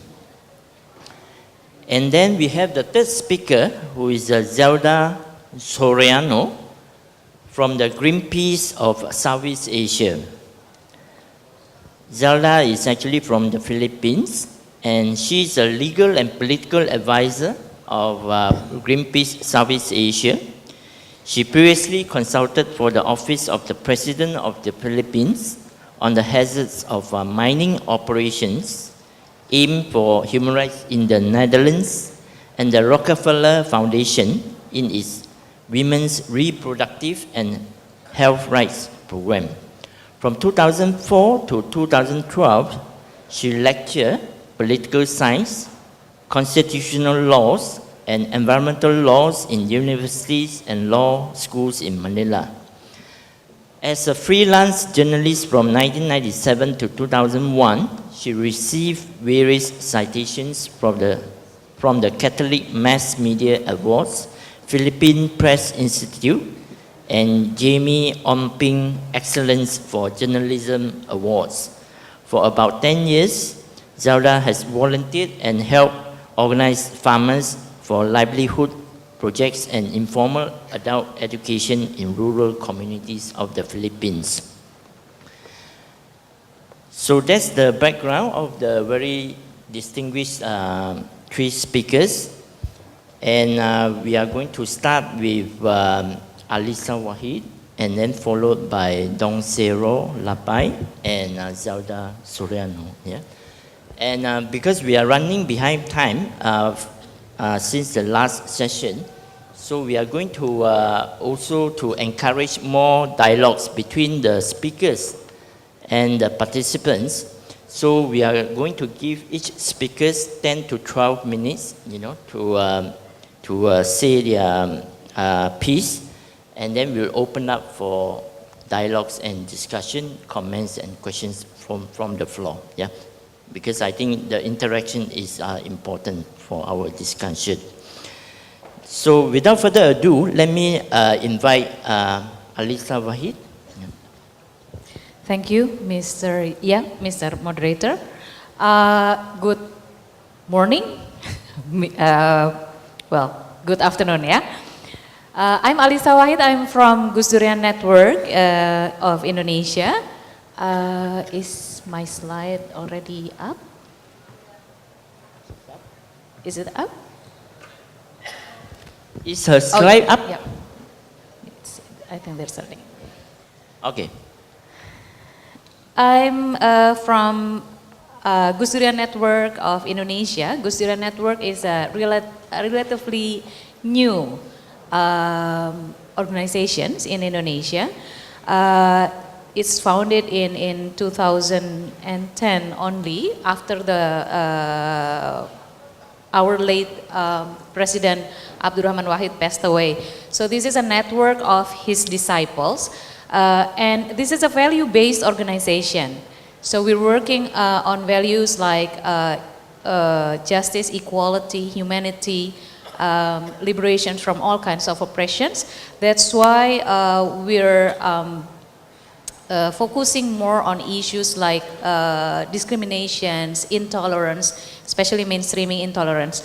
And the network currently was focusing on interfaith dialogue, democracy, civil society, human rights, and we have a specific group concentrating their efforts to focus on Islam Nusantara. Now, from this kind of work, I read and learned a lot about discriminations, and I would like to share with you a concept by David C. Rappaport and his colleagues. They are well known actually for their work on genocide. Dr. Rappaport said, the team said that there are two phases of genocide: the genocide acts themselves. Can we move to the next slide, please? Sorry, I forgot.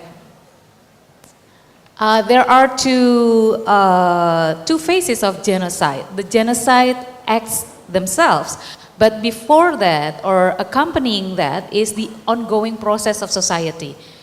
From this they concluded that there are two kinds of societies. One is the society that support human life, and the other is the society that move toward destruction. So if the theme of our sessions is how to move towards people-centered ASEAN community, now I would like to ask you to join me in seeing whether we are moving towards destructions or supporting human life.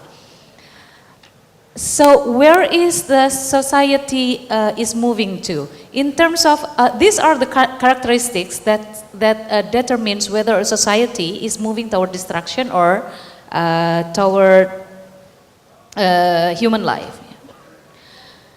First, the use of power in conflict resolutions. In society that supports human life, society maintains pride in its power to face and resolve problems, and serious chronic problems are acknowledged, and process toward solution are initiated. At the other end, society moving toward destructions, you can read from the, let me share with Mr. Moderator here. Sorry. At the other end is about how the weaknesses in society is overcome by the use of power for certain interest. And then second, the characteristic of overt violence and destructiveness. This is about the availability of tools of violence, whether the society permits the use of violence, and especially weapons, or is weapons are controlled. Yeah, that's the characteristic of overt violence and destructiveness. And then the third next slide. The third is about the societal responses to threat. In a society where they support human life, group conscience within group encourage, negative group passions discouraged by the leadership or the authority, and decision making mediated by process of check and balances. But at the other end, you see that contagion of negative group passion are encouraged. Authority dominated decision making. Now, if we talk about ASEAN states, where are we now? That's the question. Yeah. The fourth characteristic, the dehumanizations of potential victim group. Moving toward destruction society, they describe another group of people as not of our kind. They're threatening to us, they're aliens, they're not valuable, and they're not human. While the societies that support human life think that all people are like us, one of us, equal to us, and deserving of life like us. Where are we, the Asian communities? Where are we in our own respective countries? Do we have groups that pushes the society towards destruction or toward human life? The fifth one is the perception of victim group. You can read by yourself because I'm running out of time here. And then the next one is legitimations of victimizations by leadership, individuals, and institutions. In society that support human life, social approval and legal definitions of victimizations is socially unacceptable and prosecuted under the law. Leaders and institutions stand personally and through the law against victimizations, and prosecution of a group is to be exposed and stopped. While at the other end, the society that moved toward destruction, victimizations is socially acceptable, even when there are laws against it. leaders and institutions, sanctions and progressively legalize destructions of victims, and persecution of group is pursued as a legitimate and major goal of the society. Indonesia, in the last 10 years, we're seeing more and more cases like this. Like, for example, the Shiites in Madura, or the Ahmadis in Cikesik. The victims received more severe penalties, law penalties, because they belong to the other, the small group, the minority groups. While the perpetrators, they are only sentenced for like 3 to 6 months in jail. So this is what happened. And the last one, the expectation of a potential victim in society that move toward human life, expectations of not being victim, because we believe that all people are equal. But for society that move toward destructions, they have people or group sentenced as victim. They are valued as victims, and sometimes even like in the case of the jihadis, they took their self as victims, as martyrs for greater goals. So if we look through these characteristics, we can see that, I'm sorry, I don't know about the other Asian countries, but in Indonesia, I get the feeling that the society shows more characteristic of moving toward destructions. And that's alarming because of the incidents of discriminations. We can see that all of these characteristics shows discriminations, shows power being used as tools to oppress others. And that's our problem I think reflected in other countries as well in ASEAN. So the question is then what to do with it?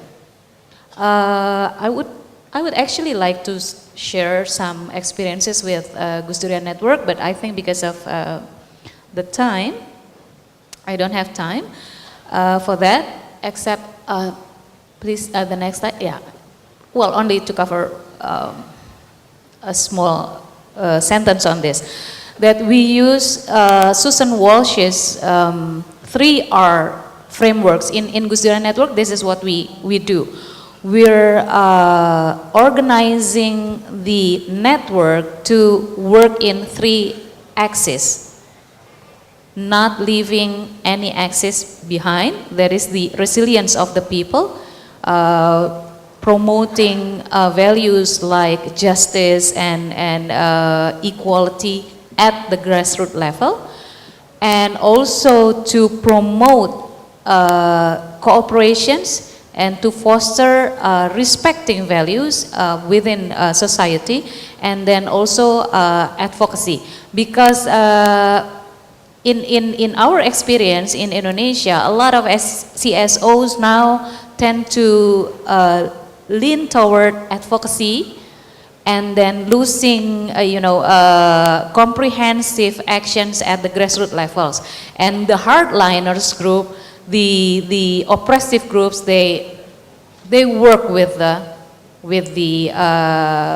grassroots levels, and then the grassroots levels supported them when they push for more rigid public policies. So in essence, if we want to reclaim ASEAN community as to be people-centered, I think what we should do is not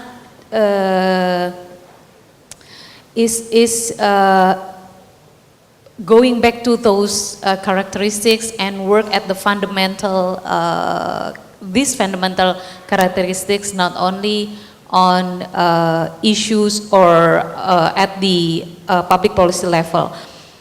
And democracy is not a goal. In my opinion, democracy is not a goal. It is a tool. It is a tool to achieve just and peaceful society. And we can, if we can achieve just and peaceful society, then I'm sure the Asian community will belong to the people. I think that's all for my sharing. Thank you very much. Thank you. Thank you, Alisa, for your presentation and the 7 characteristics to define whether a society is supporting life or moving to destruction. Yeah. So it is, I think, based on those 7 characteristics, you can draw your own conclusion of your country, the 10 ASEAN countries, and then we can come later in the question and answer session to conclude whether we are moving, ASEAN is moving towards supporting life or moving towards the destruction.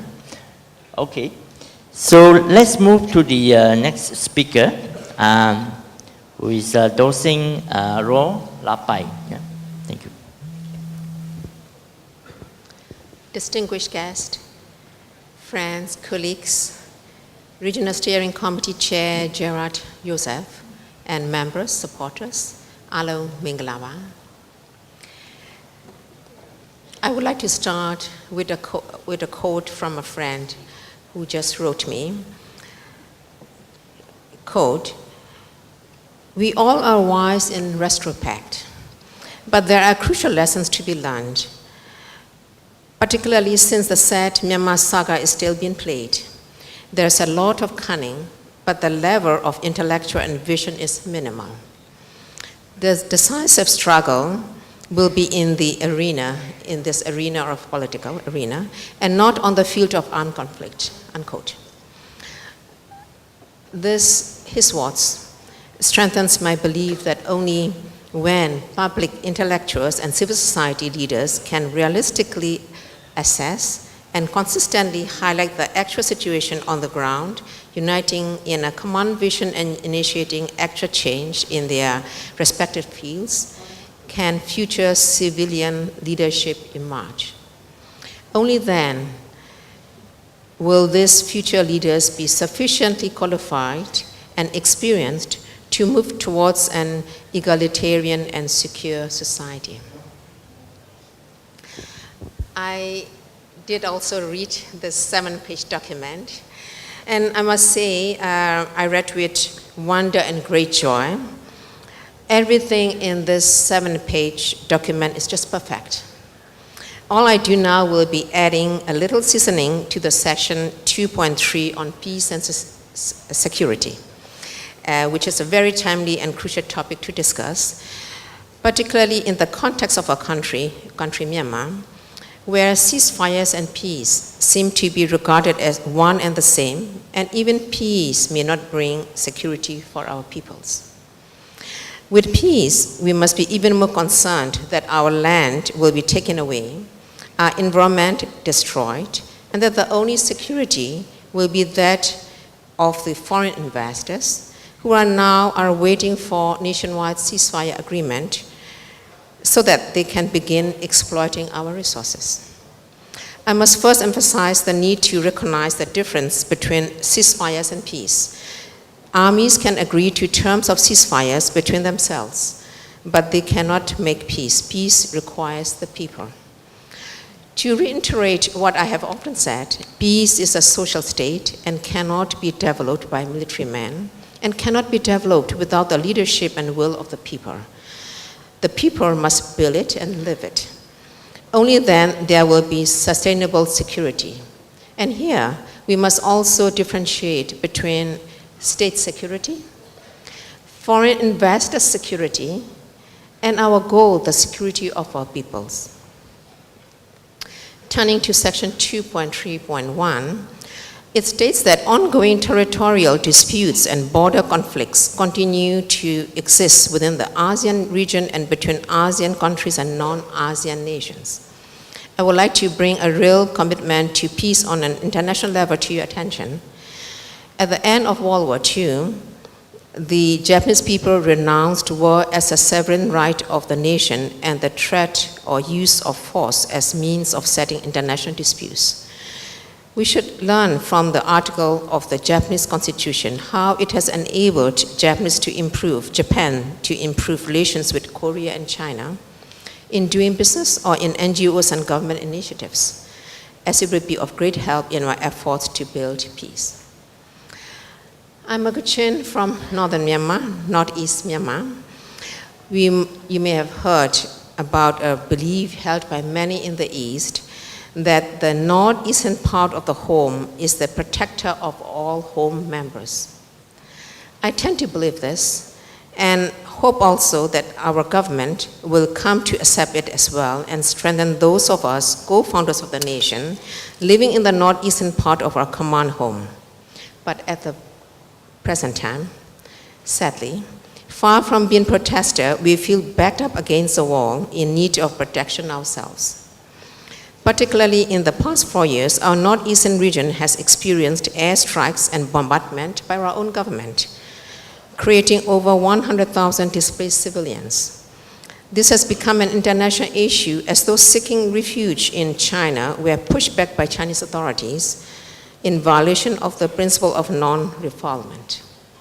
In a word, they became IDPs in their own country without the protection and security that the refugee law would have provided them. The greater the violation of the international refugee law, the greater the number of IDPs will come in a situation which offers very little legal protection. I therefore call on you to reinvigorate enforcing the international humanitarian law in all ASEAN states, to abide by the principle of non-refoulement, and to bring it to international attention when member or non-member states violates this principle. Another international challenge for those working towards conflict resolution is managing extreme fear and hatred. Ethnic, culture, and more than ever, division in the name of religion remain very much a reality, particularly, but not only in Myanmar. The need to address such schism is not merely a political or economic task. Democratization or the elimination of economic disparities does help, but must be accompanied by a deepening of inter-communal and inter-societal understanding and the mutual acceptance of different cultures and faiths. Returning to point 2.2 of the statement, we are reminded that, quote, strict adherence to non-interference principle allows states to act with impunity, perpetuate or disregard human rights violations such as those against the Rohingya, Montagnard, Hmong, and Khmer Krom, Bangasamoro, Patani, Papuan, and in other countries in the region, unquote. So my question is, if states cannot condemn the human rights violations of other states in ASEAN, can we, the civil society, monitor collectively and be the watchdog? But then, we should be practical enough to realize that there will be no solutions tomorrow or in the immediate future. What is important is initiating a process to obtain solutions and not allowing ourselves to be paralyzed by the problems. In doing so, we must tread a fine line, working with the government, but without supporting the status quo. Myanmar is moving towards a democratic system, but the change from military to civilian rule has hardly begun. The Constitution gives a dominant role to the military, and this can be seen in the government, parliament, and the leading party. Ultimately, the Constitution has to be amended. But whatever is written in constitutions, capable national leadership is also necessary. Civilian leadership is also necessary. For that, the role of civil society is crucial. We have to look to the next generation, nurturing and promoting future civilian leaders. Concerning the IDPs, the return and resettlement of the 1 million displaced persons will call for greater coordination than that which has taken place to date, both among the displaced themselves and local, national, and international institutions. In its examination of the situation, the Thailand Border Consortium, TBC, in cooperation with 11 civil society organizations, conducted a survey of community leaders in 222 villages across Southeast Myanmar regarding their perceptions of protection and security concerns. In its November 2014 conclusions, the TBC noted that there have been, quote, changes in the patterns of abuse since the latest round of ceasefire negotiations began in late 2011, unquote. Worryingly, it explained further, quote, while there has been a reduction in fighting, there has been no respite from militarization, which is increasingly related to resource extraction and commercial development, unquote. These are, of course, not challenges that are unique to Myanmar, as we have also heard from the cries from our sister from Laos and from, I think, Indonesia this morning. In societies and countries around the world where greed, corruption, or injustice prevail, the abuse of human rights can become worse through land grabbing, loss of land and livelihood through forced relocation with inadequate or no compensation, resource exploitation and environmental destruction, all under the cloak of development. Time is very fast going. I really would like to touch on the issue of the Myanmar migrants or refugees in Malaysia, because it's really concerned me, because the minister, like many, at least minister this morning, touches this issue and on Myanmar in particular, and he seems to agree with, well, many other countries that Myanmar to be secure and stable enough for those Myanmar in their countries to return, from the host countries to return. In reality, the government continues to persecute minorities, imprison journalists, and repress peaceful dissent and intensify military operations in ethnic territories, repeatedly in violation of ceasefire agreements. In this light, continued support and pragmatic consideration should be given to the Myanmar people taking refuge in Malaysia. So in closing, please let me repeat, the decisive struggle is and will be for the knowledge and vision to resolve the basic issue, such as citizenship, the secure return of displaced persons of different faith and ethnic backgrounds to their homes, political rights and land rights on the one hand, and to achieve peace, security, and representative governments on the other. As long as these issues remain unresolved and these rights are denied, as long as there's no peace and no security, as long as minorities have no voice in their governments, the suffering of our people will continue and the problem will proliferate.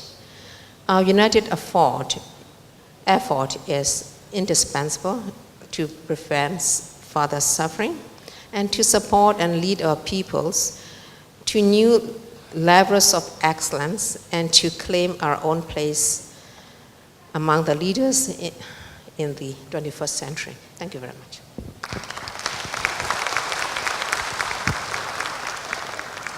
Thank you, Dosenro Lapai, for that presentation that is focusing mainly on the issues of peace and conflict in the region and its impact on the people. But this is a very important issue in the region, but at the same time, ASEAN is really constrained, by the principles of non-interference in this kind of issues. And then she posed a very important questions of, she pointed out the important role of civil society, but also posed a very important questions about how, then can we reclaim ASEAN, an ASEAN community that is really working for the people, working for the interests of the people, and free from the shackles of these principles of non-interference. Maybe later we can have more discussion on that particular issues. Yeah? So let me turn to now Zelda Soriana from the Greenpeace. Thank you. Thank you, Yop. May I kindly request colleagues to put up the presentation. Thank you. Good afternoon. It is my pleasure to join you and learn and share with you in this forum. How do ASEAN peoples reclaim the ASEAN community in environmental terms is my take in this plenary. Obviously, this is a huge and complicated question, and we can expect equally huge and complicated answers. I can only offer one of many answers, and it is written in the next slide, and this slide. More than 600 million ASEAN citizens are dependent for their food, livelihood, and other needs on the resource base of forests, seas, rivers, lands, and other ecosystems.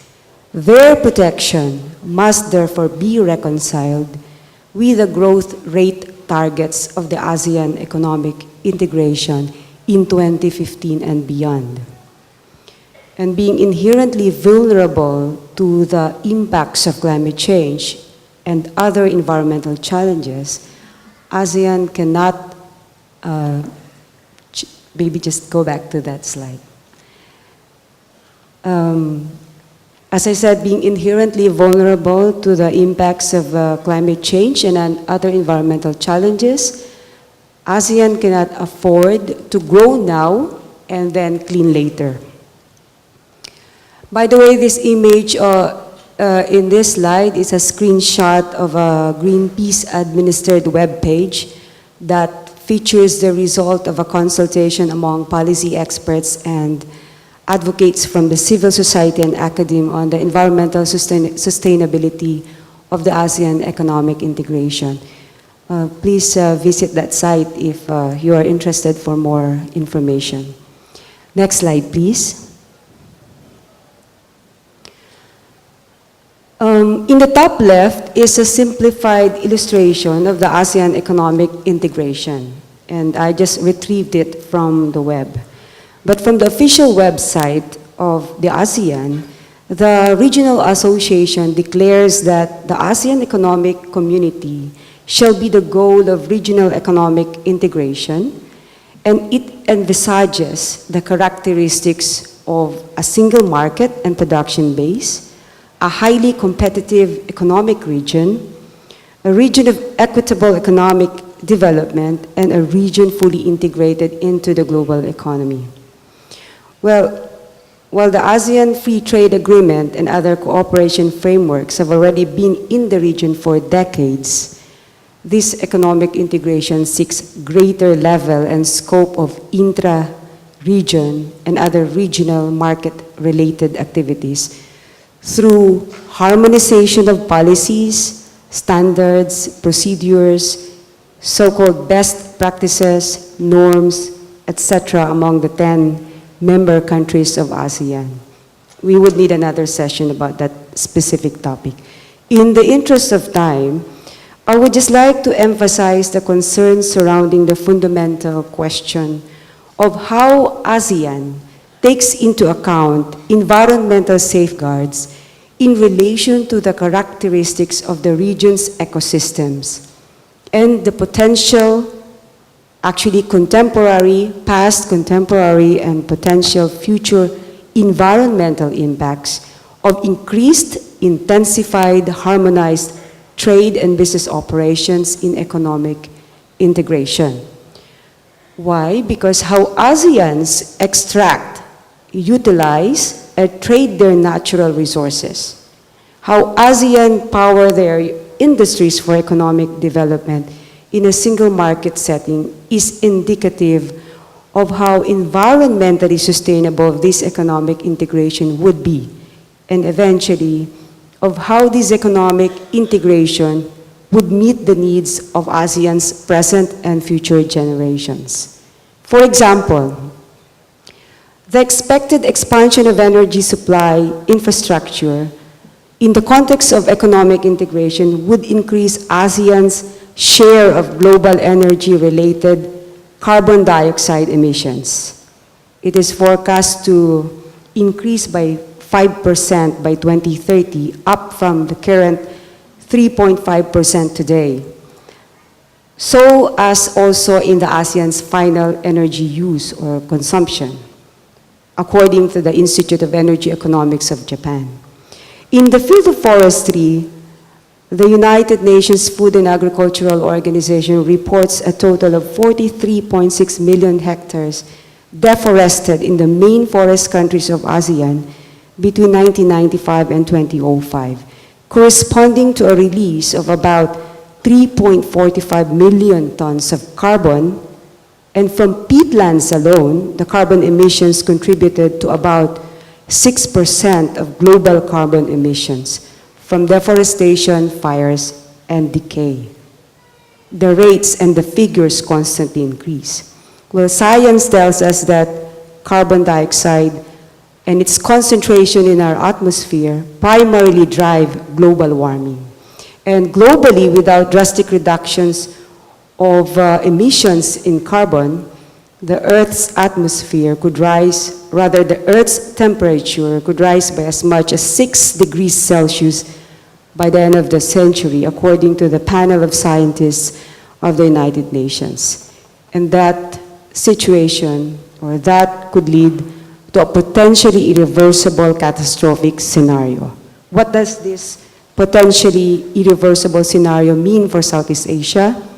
I will just display this next slide, please. It shows a trend of intense weather disasters, which is predicted to be the new normal in our region. And this extreme weather, changing weather patterns, sea level rise, and other adverse environmental impacts associated with global warming are changing the lives of the people in Southeast Asia. Next slide, please.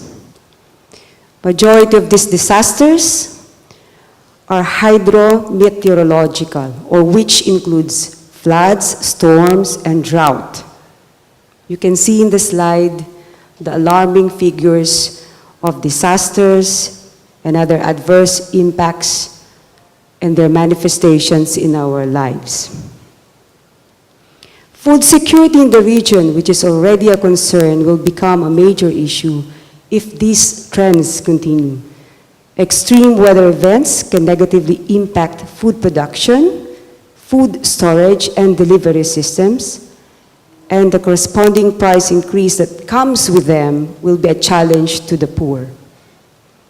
I don't need to expound on this because most of us here in Southeast Asia are witnesses to these devastating situations. In summary, unless strong environmental safeguards are introduced, this ASEAN economic integration will degrade the quality of the environment, thus not genuinely benefiting the farmers, fisher folks, rural and urban poor, or the most vulnerable and marginalized sectors of ASEAN peoples in the immediate, intermediate, long term, and in the future. How should it be reclaimed then by and for the people in environmental terms? Next slide, please. Well, the center image offers one of many answers. The ASEAN economic integration must be low carbon and climate change resilient to ensure its environmental sustainability for the benefit of the present and future generations of ASEAN peoples. This integration could be low carbon and sustainable in numerous feasible ways, and one of them is considering policy support for renewable energy and policy reforms in ASEAN countries to desubsidize coal and oil, which industry is primarily the cause of the concentration of carbon emissions in our atmosphere. Next slide, please. The potential for renewable energy is huge, as can be seen in the next slide. May we just go back to the previous slide? There are very specific recommendations. I wouldn't go to them now.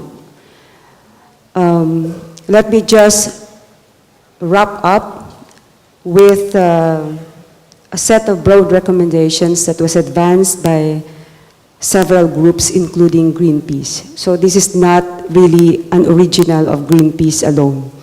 For Greenpeace and its other partners and other organizations, we want the ASEAN integration to ensure healthy and productive ecosystems across the region, so that its 2015 implementation scorecard targets and its post-2015 vision must include enhanced regional cooperation for the protection and conservation of the remaining forest and peatlands of the region.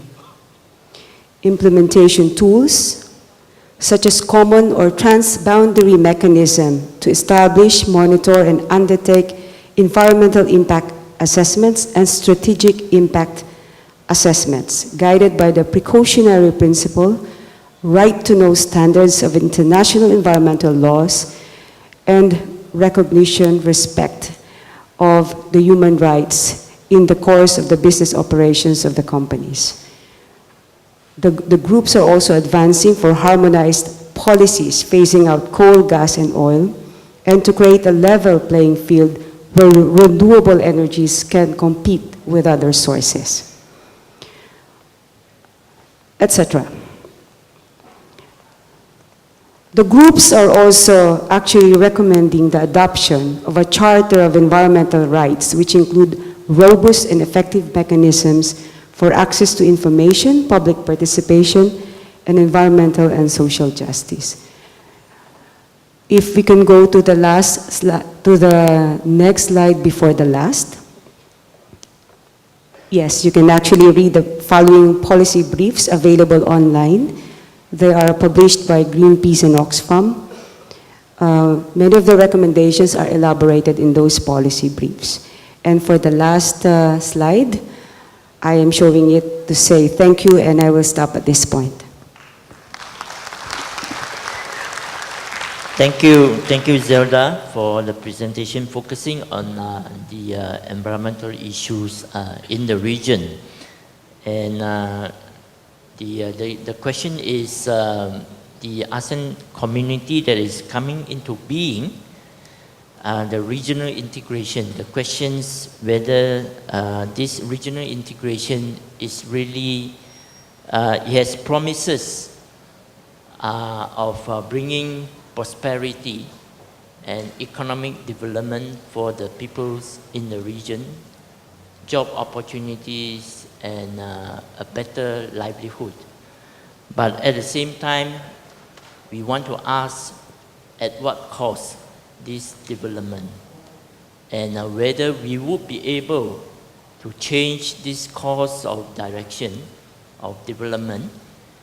Yesterday in the parliamentary sessions, the parliamentarians discussion sessions, the MP from Singapore was saying that in the next 100 years, probably Singapore will be the first country in Southeast Asia to disappear, yeah, if the course of direction is not changed, yeah, the impact of climate change. So those are the challenges that have been presented by the three speakers. And now we would like to open for comments and questions from the floor. And so I would request the persons that who wants to pose questions or comments, please mention your name and the country that you are coming from, and your name of organization if you are representing an organization. So the floor is open. Yeah. Hello. Please goes to the mic. Yeah. Yeah. Thank you. Okay. Yes. Yeah. Hello to the floor. My name is Son Chantha. I'm come from Cambodia. I'm a volunteer for the opposition party, CNRP. I have a question to Do Seng Ro Lapai, because I'm really interested with the migrant issue. My question is, in your opinion, if Malaysian government would return the Myanmarese migration and refugee to Myanmar, back to Myanmar, what the Myanmar or civil society respond to the issue? And I have an example in case of Cambodia last year. After the Thai government have been changed, the leader, there were more than 100,000, I don't want to say illegal because it's so strong, but I want to put a word as undocumented labor worker forced to return home. And when they home, they don't have like a proper skill to work, and they don't have land because of give to concession. So for them, like, where should they go? When the tension becomes so relaxed, they still return back to Thailand. So the problem is unsolved. And if you can share your opinion or vision to me, I would be grateful. Thanks a lot. Okay, second. Yes, I'm Dr. Nguyen Đình Thang. I'm with both People SOS and also with the coalition to abolish modern-day slavery in Asia. And we operate here in Malaysia and also in Thailand. We have a refugee protection program in Thailand. My point is that the theme of this year's ACSC APF is reclaiming the ASEAN community for the people. It is very imperative that we talk to the right people. So what I mean is the real civil society and not the gongos. We have been talking about the gongos, but we have gongos coming from Vietnam, we have gongos coming from Cambodia and from Laos. So we have been talking to the wrong people. There are many transnational problems that need the collaboration among the different people. For instance, human trafficking is a huge issue, especially with Vietnam as a source country. And through thousands of cases that we have rescued, including those in Malaysia right here, we know for sure, for certain, that the government of Vietnam is not only complicit, but they are part of, they are behind human trafficking, labor trafficking to Malaysia. So there's no way for Malaysian government to solve the problem unless we talk to people inside Vietnam. The gongos from Vietnam here don't talk about those issues. And even the government of Vietnam has labeled Tenaganita. Many of you would agree with me that it's a very respectable organization here as a terrorist organization. So how can we solve problems? A panelist mentioned about environmental justice issues. There are many people like Dr. Kui Ha Vu, like Dr. Diu Kai, or like the torture survivor that spoke yesterday. They were defending the land's rights. They were opposing the bauxite mining in the Central Highlands, and they were sent to prison. And now some of them are sent into exile. So how can we solve those issues if we are not talking to the right people? So I appeal to this forum here to draw the line and be very assertive in talking to the right people. And that's why we are launching at this forum the Not a Gongo campaign here. We have stickers here. If we want to make a point, please stop by our booth upstairs, which was vandalized the other day, by the way. Please put on a sticker. We need to make a stand, take a stand here. Thank you very much. Thank you. Thank you. Next. Hi, I'm Beena Ramanand from Foreign Spouse Support Group, Malaysia. We call upon Malaysia as chairman of ASEAN 2015 to lead the way, but can it raise the standard? There's a dire need to make governments and ministers accountable. Often we see people in power and their families enriched, and we just remain unchanged or worse condition. I'm disappointed that Tan Sri Said Alba is not here, because I wanted to ask him. He dragged his feet to give us permanent residency, but he cannot give back our prime time. He cannot help those who have been vulnerable and were abused and in toxic marriages. But what can we do today? We have ministers who don't perform. They, after their term is over, get grand jobs and in government-linked companies. The next minister comes, we CSOs are working, go back to scratch. We need to come out of this cycle. Governments are making grand statements. Where's the implementation? People still remain impoverished. Are we being bullied by the powers that be? can we really come up with a strategy and a proper action plan to reclaim ASEAN for the community? Thank you. Okay, thank you. Due to the time limitation, I'll just allow those that already stand in front of the mic, and then we'll come back to the three speakers to respond to the questions or comments if you like. Yeah. Okay. So we'll limit to the last 6. Okay. Please be brief. Yeah. Thank you. Good afternoon. I'm Kenneth Wong from Penang Institute, Malaysia. My question goes to Ms. Zelda. In the upcoming of COP21 in Paris, EU always seen ASEAN as a lack of one-ways, even though we come up with a joint statement from ASEAN, and also the coalition formed by Greenpeace, WWF, and Oxfam as well. What is your view on finding the common ground between ASEAN and EU instead of the role of funding provider and recipient? And second question is how to institutionalize the CSO in regional level, because EU are very strong in giving the CSO to access to the EU quarter in Brussels directly to lobbying for some project. And we in ASEAN here, the CSO is quite lacking in this channel. Thank you. Thank you. Can we go this side? Okay.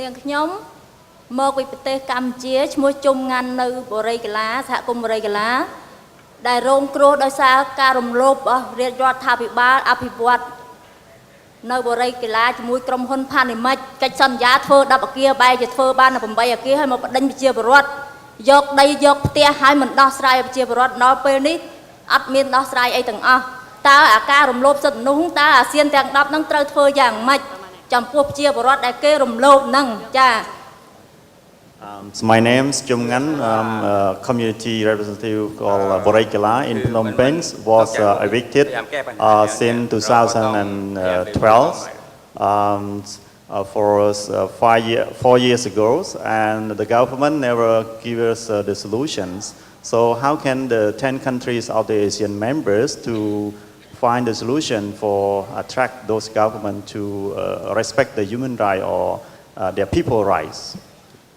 Okay, thank you. Please, second. My name is Eri from Indonesia. I want to ask about the social inclusions or something with the interfaith discussions or as well anti-radicalism. There are rules in Indonesia or might be as well in other countries that if you want to make an ID card, you have to put one of the data with the religion. In some of our tribes or indigenous people don't belongs to the mainstream religions, so they don't want to put their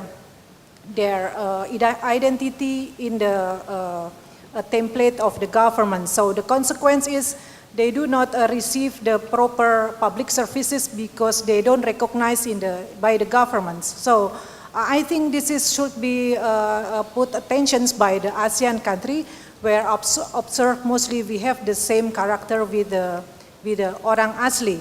So what do you think with this? How can the ASEAN try to bring interfaith discussions or tolerism into the government platform? Thank you. Thank you. Can we come back to this here? Can we? Yeah. ผมชื่อมานะยศนพจากประเทศไทยนะครับ So his name is Mana Yasanov from Thailand. ผมคิดว่าด้านหนึ่งเนี่ยเราต้องพยายามแก้ปัญหาที่มีอยู่นะไม่ว่าเป็นปัญหาความไม่เท่าเทียมปัญหาความรุนแรงความขัดแย้งหรือว่าปัญหาการทำลายสิ่งแวดล้อม So on one side we need to solve the ongoing problem like the conflict, the inequality. แต่อีกด้านหนึ่งเราก็ต้องพยายามที่จะเดินไปสู่เป้าหมายทีนี้เป้าหมายของเราก็คือความเป็นอันหนึ่งอันเดียวกันของพี่น้อง600 ล้าน But on the other hand we need to move toward our goal which is the solidarity of the people in the region. นอกจากความเป็นอันหนึ่งเดียวของพี่น้อง600 ล้านแล้วเนี่ยเราก็ยังมีไปสู่เป้าหมายในระดับโลกก็คือความเป็นอันหนึ่งอันเดียวกันของพี่น้องมวลมนุษย์โลกด้วย But the ultimate goal would be the solidarity of the people in the world. ทีนี้เพื่อเดินไปสู่เป้าหมายของความเป็นอันหนึ่งอันเดียวกันนี้เราจำเป็นต้องมีการนำให้มีการนำเนี่ยสองอย่างอันหนึ่งก็คือการนำที่เป็นอยู่โดยรัฐบาลอีกอย่างหนึ่งก็คือให้มีการนำโดยพลเมือง So to achieve this goal, which is the solidarity of the people, we need two leadership, which are the leader of the government and the leadership from the civilians. ทีนี้อยากจะถามว่าแล้วเราจะมีกระบวนการอย่างไรเพื่อที่จะให้เกิดการรวมกันของพลเมืองเนี่ยนะเพื่อสร้างพลเมืองพลังพลเมืองเนี่ยเพื่อให้มีการนำกันในระดับอาเซียนและระดับโลก So my question is, how do we come up with this solidarity of the civilians to achieve our goal, both at the regional and the global level? ขอบคุณครับ Okay, thank you. I think it's my side. This Sorry. side, this side. This side? Yes. Okay, Yes. thank you.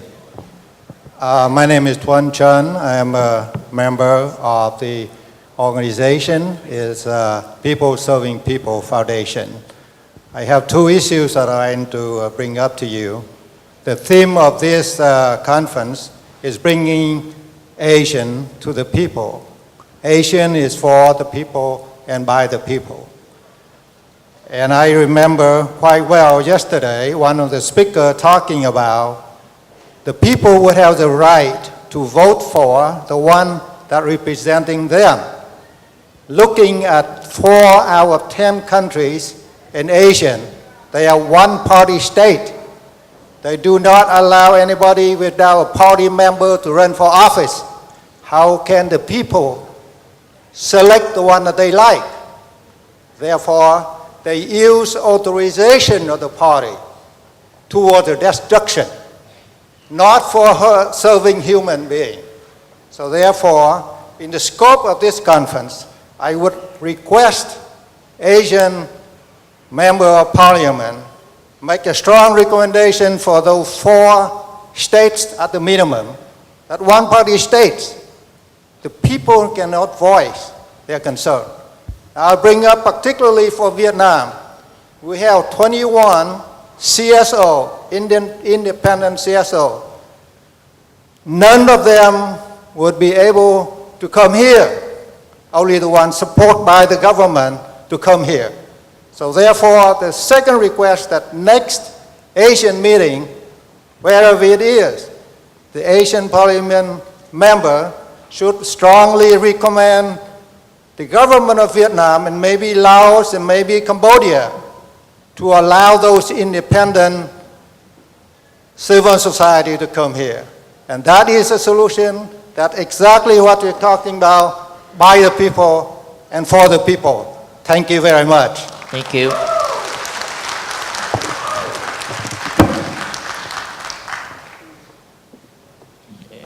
Thank you. I am Datin Masni from Brunei. I represented an organization called the Women's Institute.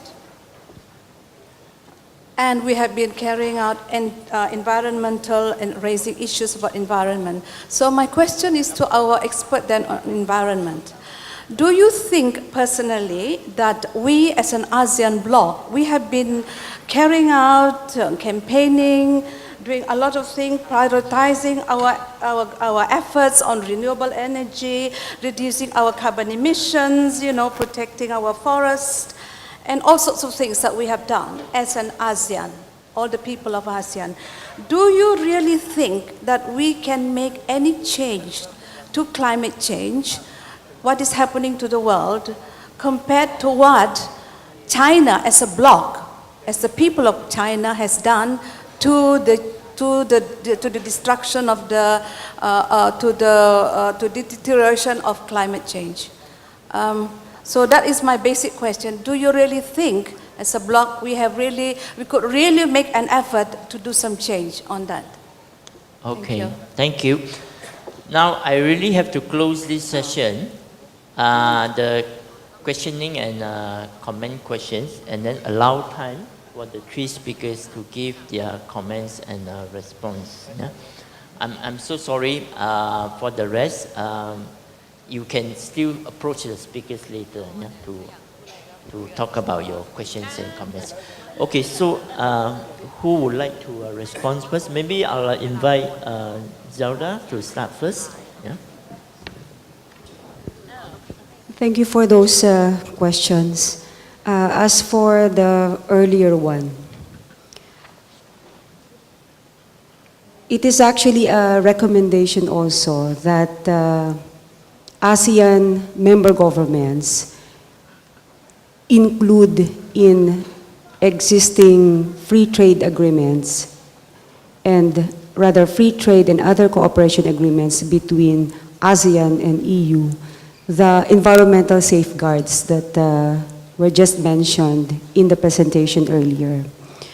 That is one way, ensuring that environmental safeguards are incorporated in those trade agreements. In relation to the Conference of Parties of the UN Framework Convention on Climate Change, the ASEAN member governments will actually be in a morally high ground position if in the required intended nationally determined contributions or contributions that are being asked from all governments to submit to the United Nations, to include in those contribution documents their renewable energy initiatives and other low carbon and climate resilient or adaptation projects or programs, so that those plans, projects that will be in those contributions will be a strong and convincing basis for an ambitious climate agreement, or for not UN, but an ambitious climate agreement. EU then, as a bloc of developed countries in that framework convention, would not have any excuse actually to give or to implement also its commitments and to make actually the higher commitments and contributions in reducing carbon emissions. Just to clarify, however, that the ASEAN region does not really contribute that much in terms of carbon emissions concentration in the atmosphere. Our region is never a primary driver of this climate crisis that we are all facing. But it is not an excuse not to go into a clean and development, rather into a clean and low carbon climate resilient path, development path. ASEAN should do that, should track the low carbon and climate change resilient development primarily for the peoples of ASEAN, and secondarily as a contribution to the UN Framework Convention on Climate Change. So those two concrete recommendations for ASEAN actions are what I have in my mind for the first question. It has a sub-question on what could be the counterpart initiative from the civil society at regional level to advocate for those issues and that agenda. There are efforts right now on climate change response, and also some networks of organizations that are actually doing the advocacy, campaigning, and lobbying for stronger, fair, and ambitious country contributions to the UNF CCC, the Framework Convention on Climate Change, for the COP21 in Paris. There are also groups that are campaigning for social and environmental safeguards in free trade agreements. So maybe what we can do is we will try to popularize these networks, and this is also an open invitation to everyone who is interested or who is working on those issues to let us come together and find the basis of unity and common action to actually advance the advocacy for cleaner, low carbon and climate resilient development for ASEAN. On the second question, can really make a difference as an ASEAN region? I have to say, in the context of the UN Framework Convention on Climate Change, our 10 ASEAN governments are not a negotiating bloc, or they do not form a negotiating bloc in official or institutional terms. So I will not, myself will not also make the false or entertain the false hope that our 10 governments will do just that come COP21 in Paris. But as a regional association, if it will ensure the environmental sustainability of economic integration, it will make a difference for the ASEAN peoples. I mean, for the region. Because, as I've said earlier, the ASEAN should not just do the development that is clean, low carbon, climate resilient as a matter of contribution to the UNFCCC, but primarily as an obligation to the peoples of ASEAN. So if it will make a difference, yes, to the region, but in the UNFCCC context, politically speaking, I would have to admit that it is not that effective as a bloc. Thank you.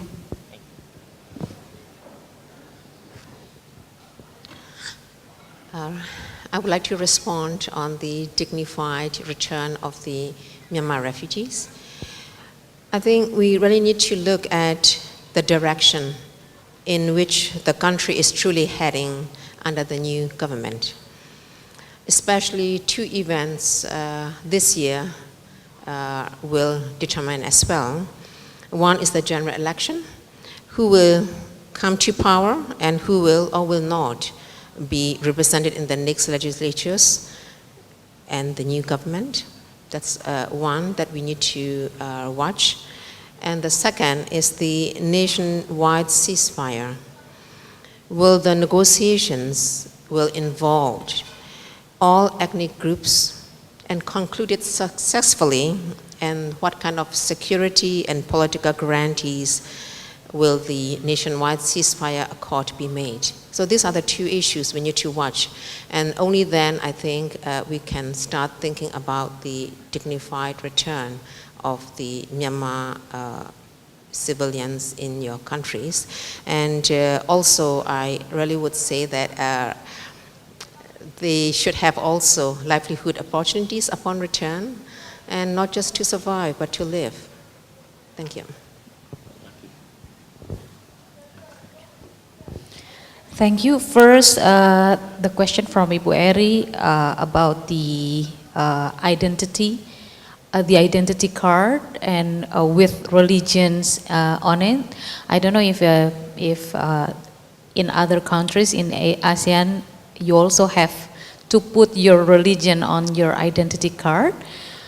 Because in Indonesia this is a big problem. A lot of indigenous groups, they're not eligible to put in their own belief on the card, and because of that, they were not. Their civic rights are not fulfilled. This is a big problem, and the problem starts with, for the Indonesian, is about the national budget on nomenclatures and everything, because the Ministry of Religious Affairs up to now, they still only operate on major religions, and they don't have certain directorates to fulfill, to serve and fulfill the rights of these minorities, especially indigenous faith. And we're still working on that. We're advocating for the fulfillment of these rights. And if in other Asian countries this problem also persists, I would love to, for us to, to make an associations to appeal for a regional approach to this kind of situations. And regarding the questions about can we really come up with strategies to reclaim Asian to the people, I would love to be optimistic. That's why for me democracy is important and it's a tool, because only with democracy we can reclaim that. True democracy, not the electoral democracy that we have right now that is being hijacked by the political parties at this time, especially like in Indonesia.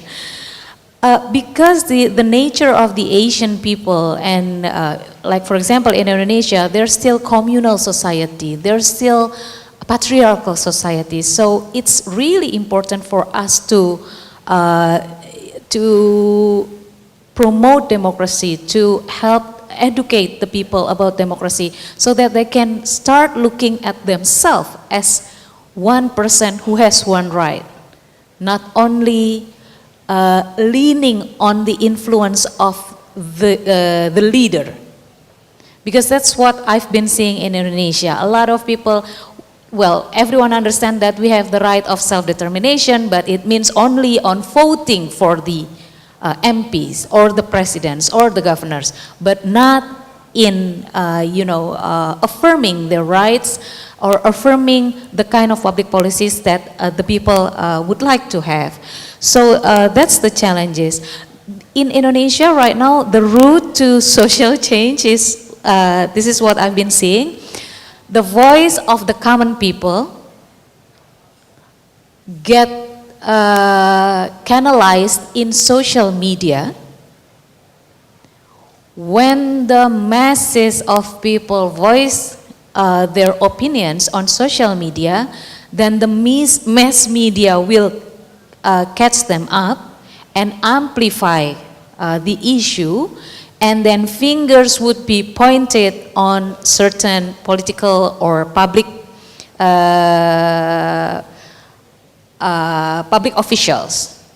And then from that, the change started to happen. While a lot of organizations, civil society organizations, they use another approach, which is the change in the public policies, and it's not really being supported by the common people, and and then it gets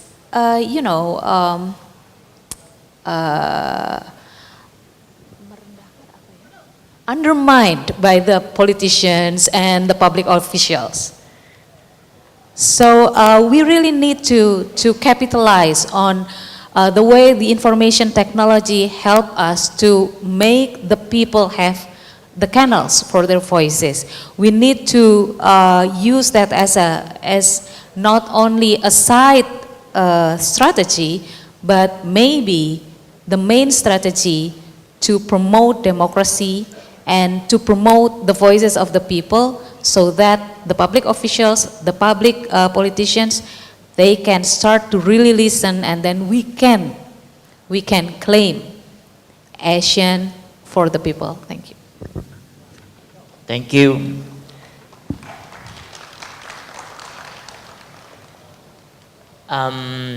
Yeah, I do agree that to reclaim ASEAN for the ASEAN peoples, you really need a democratized environment to do that.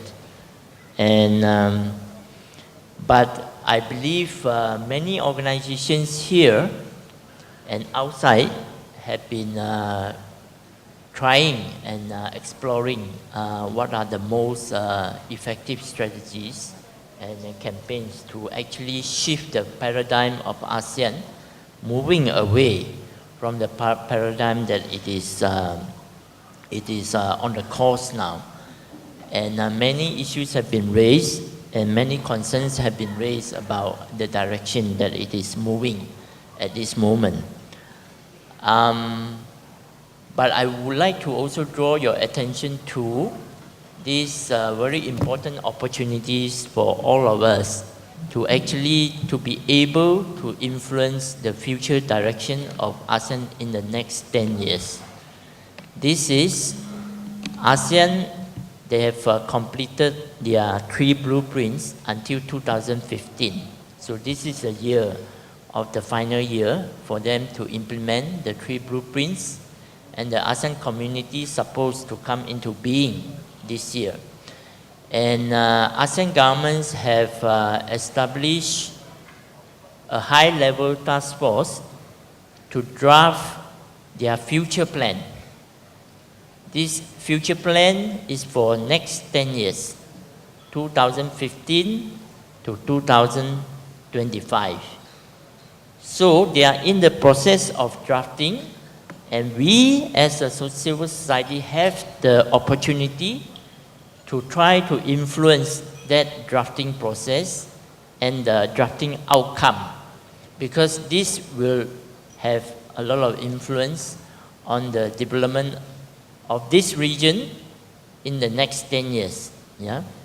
So in each country, this high-level task force is comprised of 10 representatives from 10 ASEAN countries.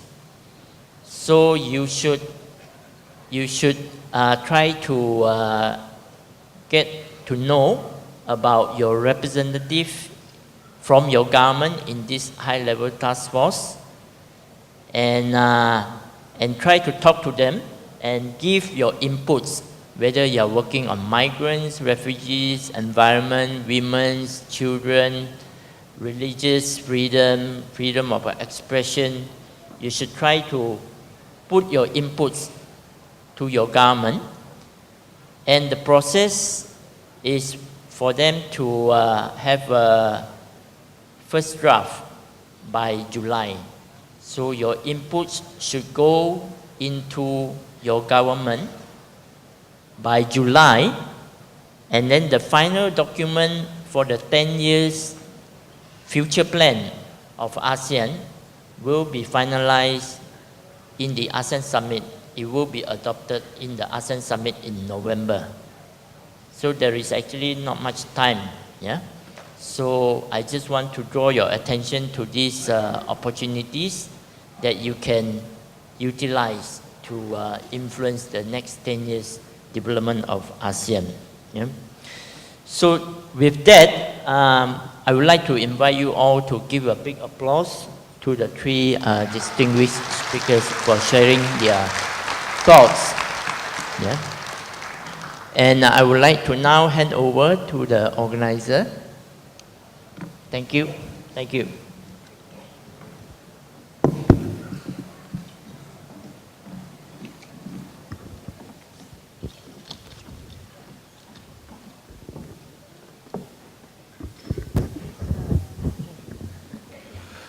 Thank you, Mr. Yap, and all the speakers. For the second plenary session, now I would like to invite Dr. Maiden Chantanasin from Laos to the stage to present the token of appreciation to all the speakers and moderator of the second plenary session.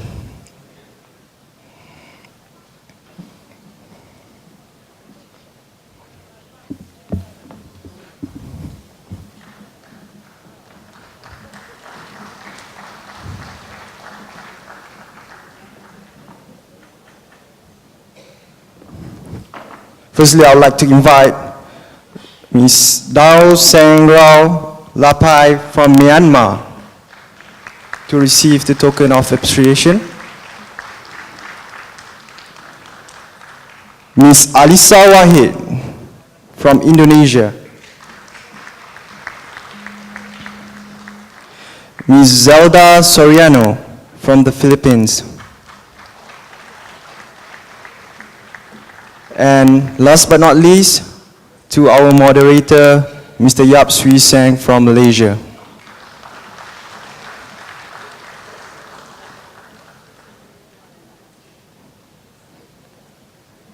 Thank you to all the speakers and the moderator for the second plenary session on the Reclaiming ASEAN Community for the People.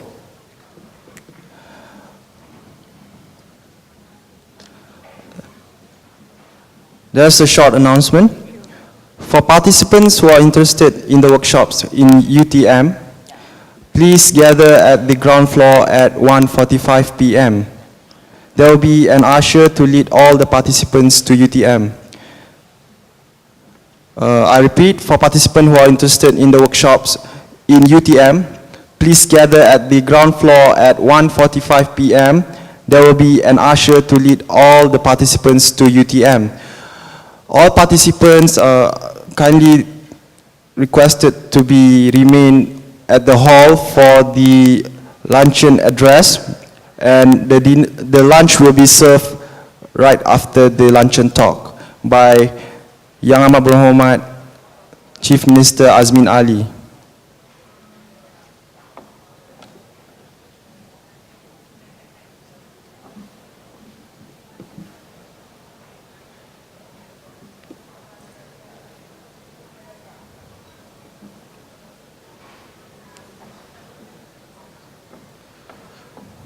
Announcing the arrival of Yang Amat Berhormat Azmin Ali, Chief Minister of the State of Selangor, Malaysia, to the ASEAN People's Forum, ASEAN Civil Society Conference 2015.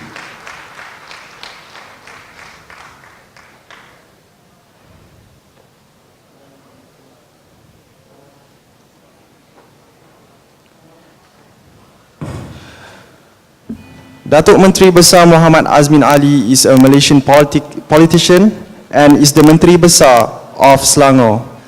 He is also a member of Parliament for Gombak as well as the Assemblyman for Bukit Antarabangsa in the Selangor State Assembly.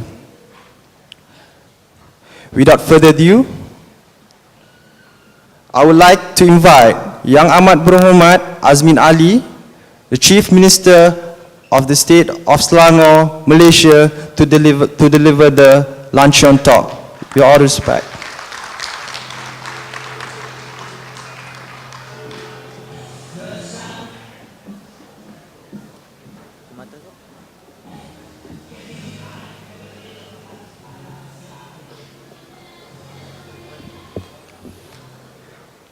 Bismillahirrahmanirrahim. Assalamualaikum warahmatullahi ta'ala wabarakatuh. Salam sejahtera and a very good afternoon to all of you. First and foremost, I would like to express my profound gratitude and thank you for inviting me to give this luncheon address. It is indeed an honor to stand before you, members and leaders of the civil society organizations of ASEAN. Congratulations on the 10th anniversary of ASEAN Civil Society Conference and ASEAN People's Forum since the first regional gathering of civil society in Malaysia. Indeed, it is regrettable that the recommendations submitted to ASEAN member states since 2005 have not been translated into reality. To all CSOs, let me say this: you are not alone. Stay the course. Even though the road ahead remains long, winding, and bumpy, we must have the conviction of hope, It keeps us going in the worst of times, even though there is no guarantee of success.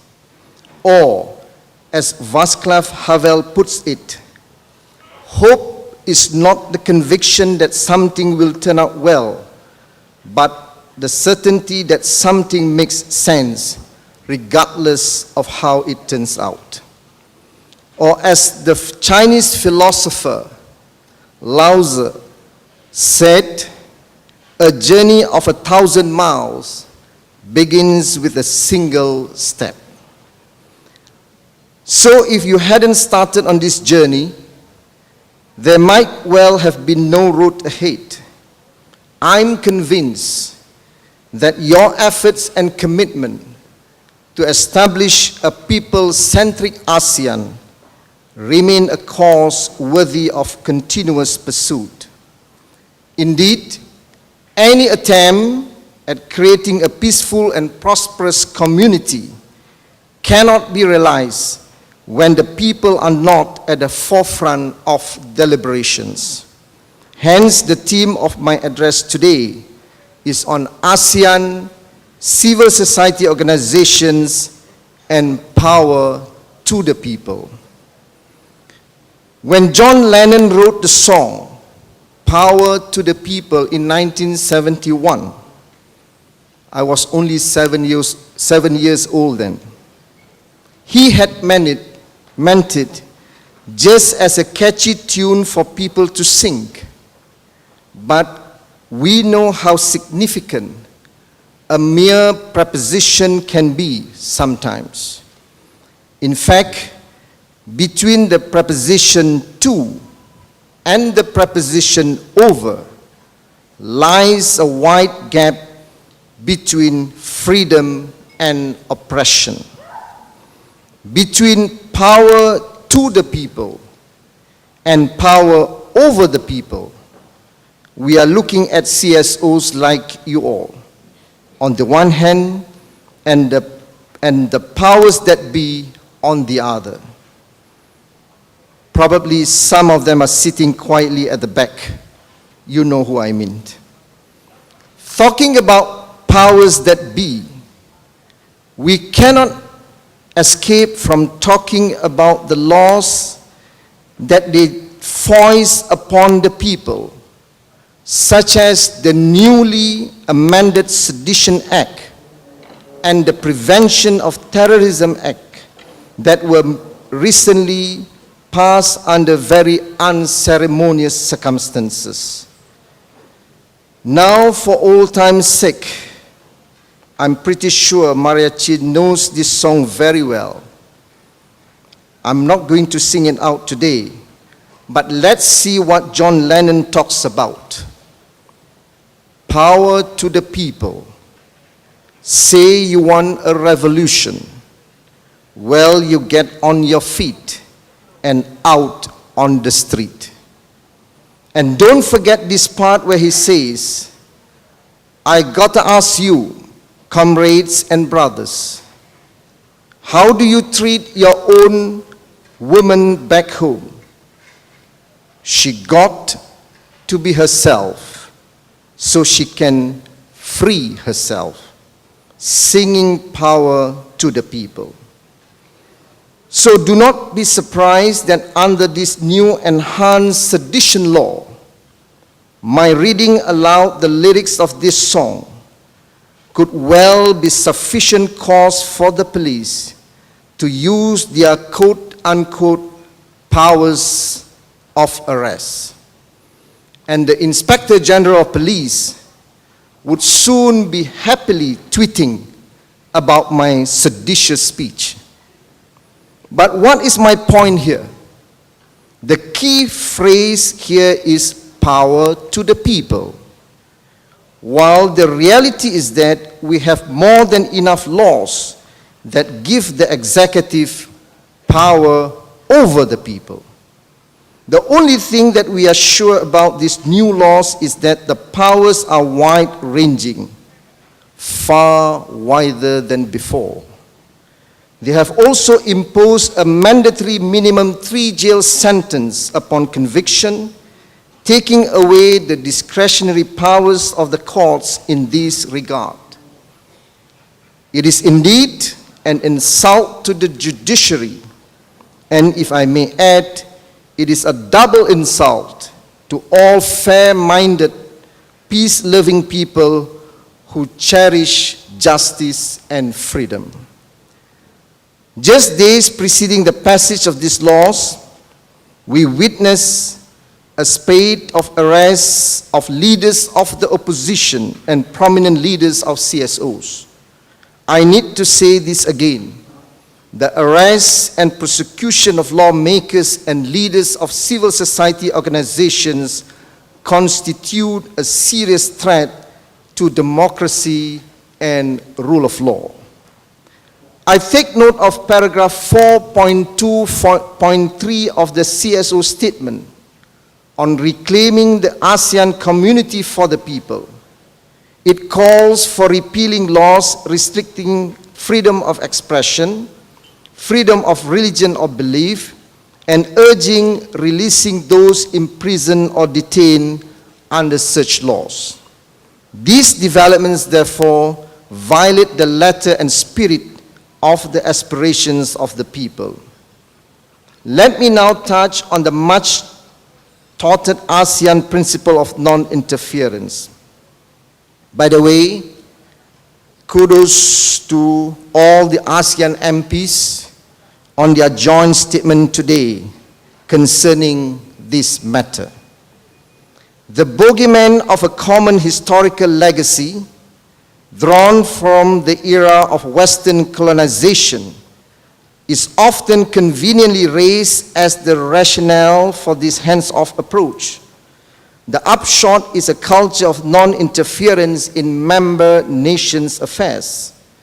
The mantra is that in matters of domestic affairs of a sovereign state, members must remain neutral. And on this altar of neutrality, we watch with folded arms the slaughter of innocent women and children. On this platform of non-interference, we turn a blind eye to the massacre of ethnic minorities or abandon them as stateless peoples.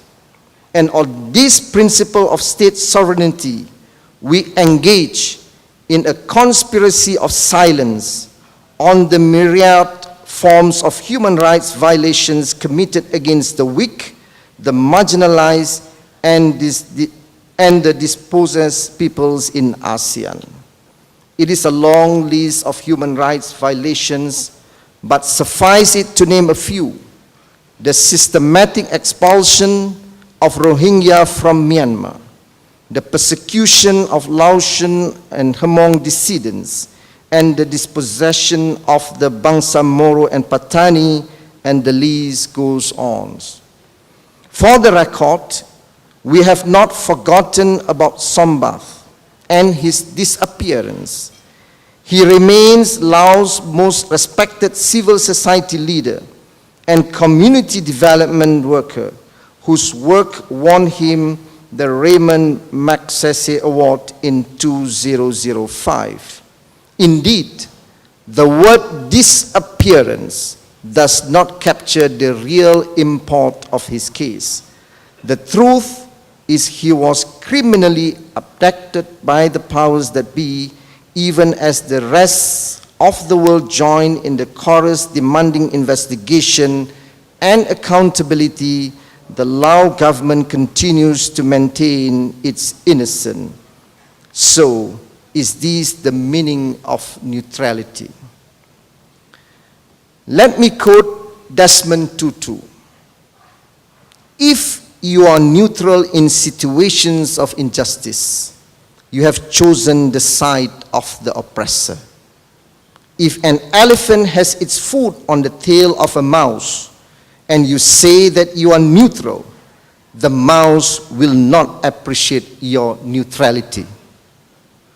There are still leaders who believe in earnest that democracy can destabilize and hinder economic development. In almost half of the member states, Governments are not even elected by due democratic process, and in almost all, constitutional rights continue to be violated. Indeed, because of all these concurrent and mutual acts of human rights violation, we can understand why no one member state is prepared to cast the first stone. In the late 80s to the 90s, the Asian values paradigm of state power over human rights reigned supreme. In order to attain economic progress, such rights as well as other fundamental liberties must be put on the back burner until the progress has been achieved. This model prevailed and was celebrated along with the East Asian miracle mirage until it was finally debunked by the Asian financial meltdown of 1997. The rest, as they say, is history. But is it really, or could it be history trying to repeat itself? No doubt, poverty is a major obstacle to human rights, and its eradication must remain a top priority. But should this at the same time justify the powers that be to devise policies of job creation at the expense of worker protection? And all across ASEAN, women, indigenous, and other marginalized peoples continue to be discriminated in varying degrees, and their contributions to society remain largely neglected apart from the occasional lip service being given.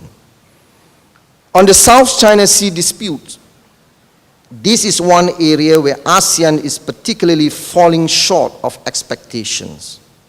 In taking a less than proactive approach, there is a substance in the view that ASEAN has allowed China to get the upper hand. This begs the question, is it true that within ASEAN, the existence of proxy states has effectively placed China on the driving seat as far as the South China Sea disputes are concerned? There is the view that ASEAN's present meek approach will further draw the region under the shade or shadow, if you will, or the soon-to-be world's largest economy.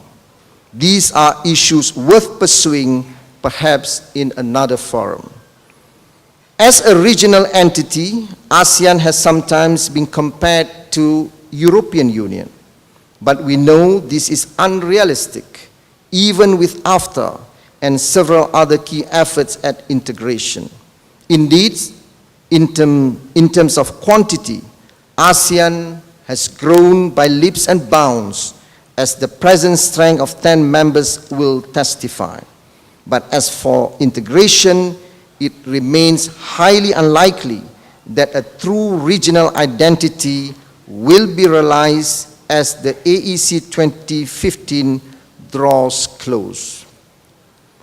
There is indeed improved internal security, and a human rights mechanism are the usual bragging points, but once we get past this veneer, the central question remains unanswered. Does ASEAN have a definitive political agenda? To my mind, the issue of development justice is a subset falling under the broad concept of social justice. The saying that development comes at a price may be true to a certain degree. But if development justice is to prevail, then there are certain limits that cannot be bargained away. Top on the list would be land and water, and these two essential resources are closely linked. Let me just contextualize the issue at a micro level within the state of Selangor. Our government has placed great emphasis on development for the people as a major driver of growth. In our negotiations on land and water with the federal government, we have been accused of driving a hard bargain. I suppose that is true, but looking at the bigger picture, I believe we would rather err on the side of caution than to compromise the essential resources of the people. It is on this same concern for developmental justice that we have taken the bull by the horns in the case of the Kinrara-Damansara Expressway or KIDEX project. Factoring in direct concerns of the people, 3 conditions precedent were set for the project involving the traffic, social and environmental impacts. When these were not met by the deadline, we cancel the project. Let us be clear about our position. We are not against progress, and we know that highways and expressways are part and parcel of development. Our responsibility is to achieve a realistic balance. Additionally, there was the matter of transparency on the concession agreement, and this has a direct bearing on our policy of integrity and accountability. On the subject of justice and fairness, I would like to pause a moment and comment on the issue of the recent incident involving a mob forcing a church to take down its cross. I immediately condemn the act as unconstitutional.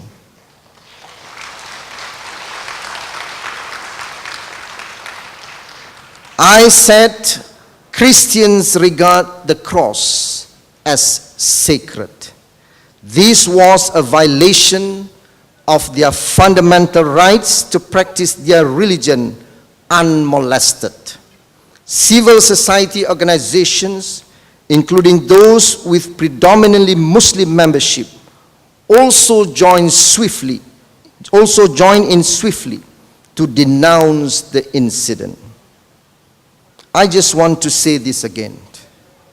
The Pakatan-led government of Selangor firmly believes in the principle of justice and moderation in all matters, what more in respect of communal, religious, and ethnic relations. We will not tolerate any nonsense from any quarters when it comes to this. Now, if we extend this to ASEAN at the macro level, the correlation becomes clear. Fundamental liberties, rights of minorities, development and social justice, these are concerns that cut across geographical boundaries and cultural or linguistic barriers. I'm sure members of the audience today are better informed than I am on these issues, and more importantly, are even more actively engaged in the pursuit of their specific goals. Finally, development, expansion, and growth are essential aspects of the dynamics of civilizational progress. However, when corporate greed mixes with sovereign state power, profiteering, rent-seeking, and the politics of dispossession will exact a heavy toll on the people. That is why the call by CSOs for a people-centered ASEAN is not just a soundbite. It is a reality check for the powers that be and those who hold the reins of economic might. In this regard, a development model for ASEAN must have built-in safeguards for social, environmental, and economic protection. Thank you.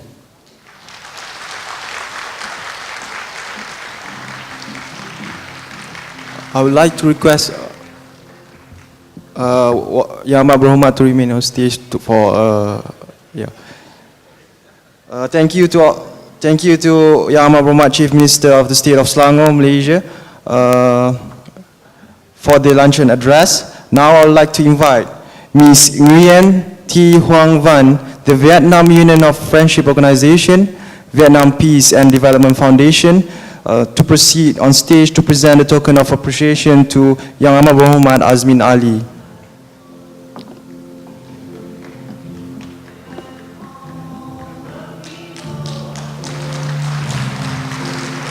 On behalf of the organizing committee, we would like to thank the State of Selangor for sponsoring the 2 days lunch for the ASEAN People's Forum and ASEAN Civil Society Conference 2015. Next, I would like to invite all the participants to have their lunch. And another announcement, I would like to remind all the participants who are interested in the workshop in UTM, please be gathered at the ground floor at 1:45 p.m. There will be ushers to lead all the participants to UTM.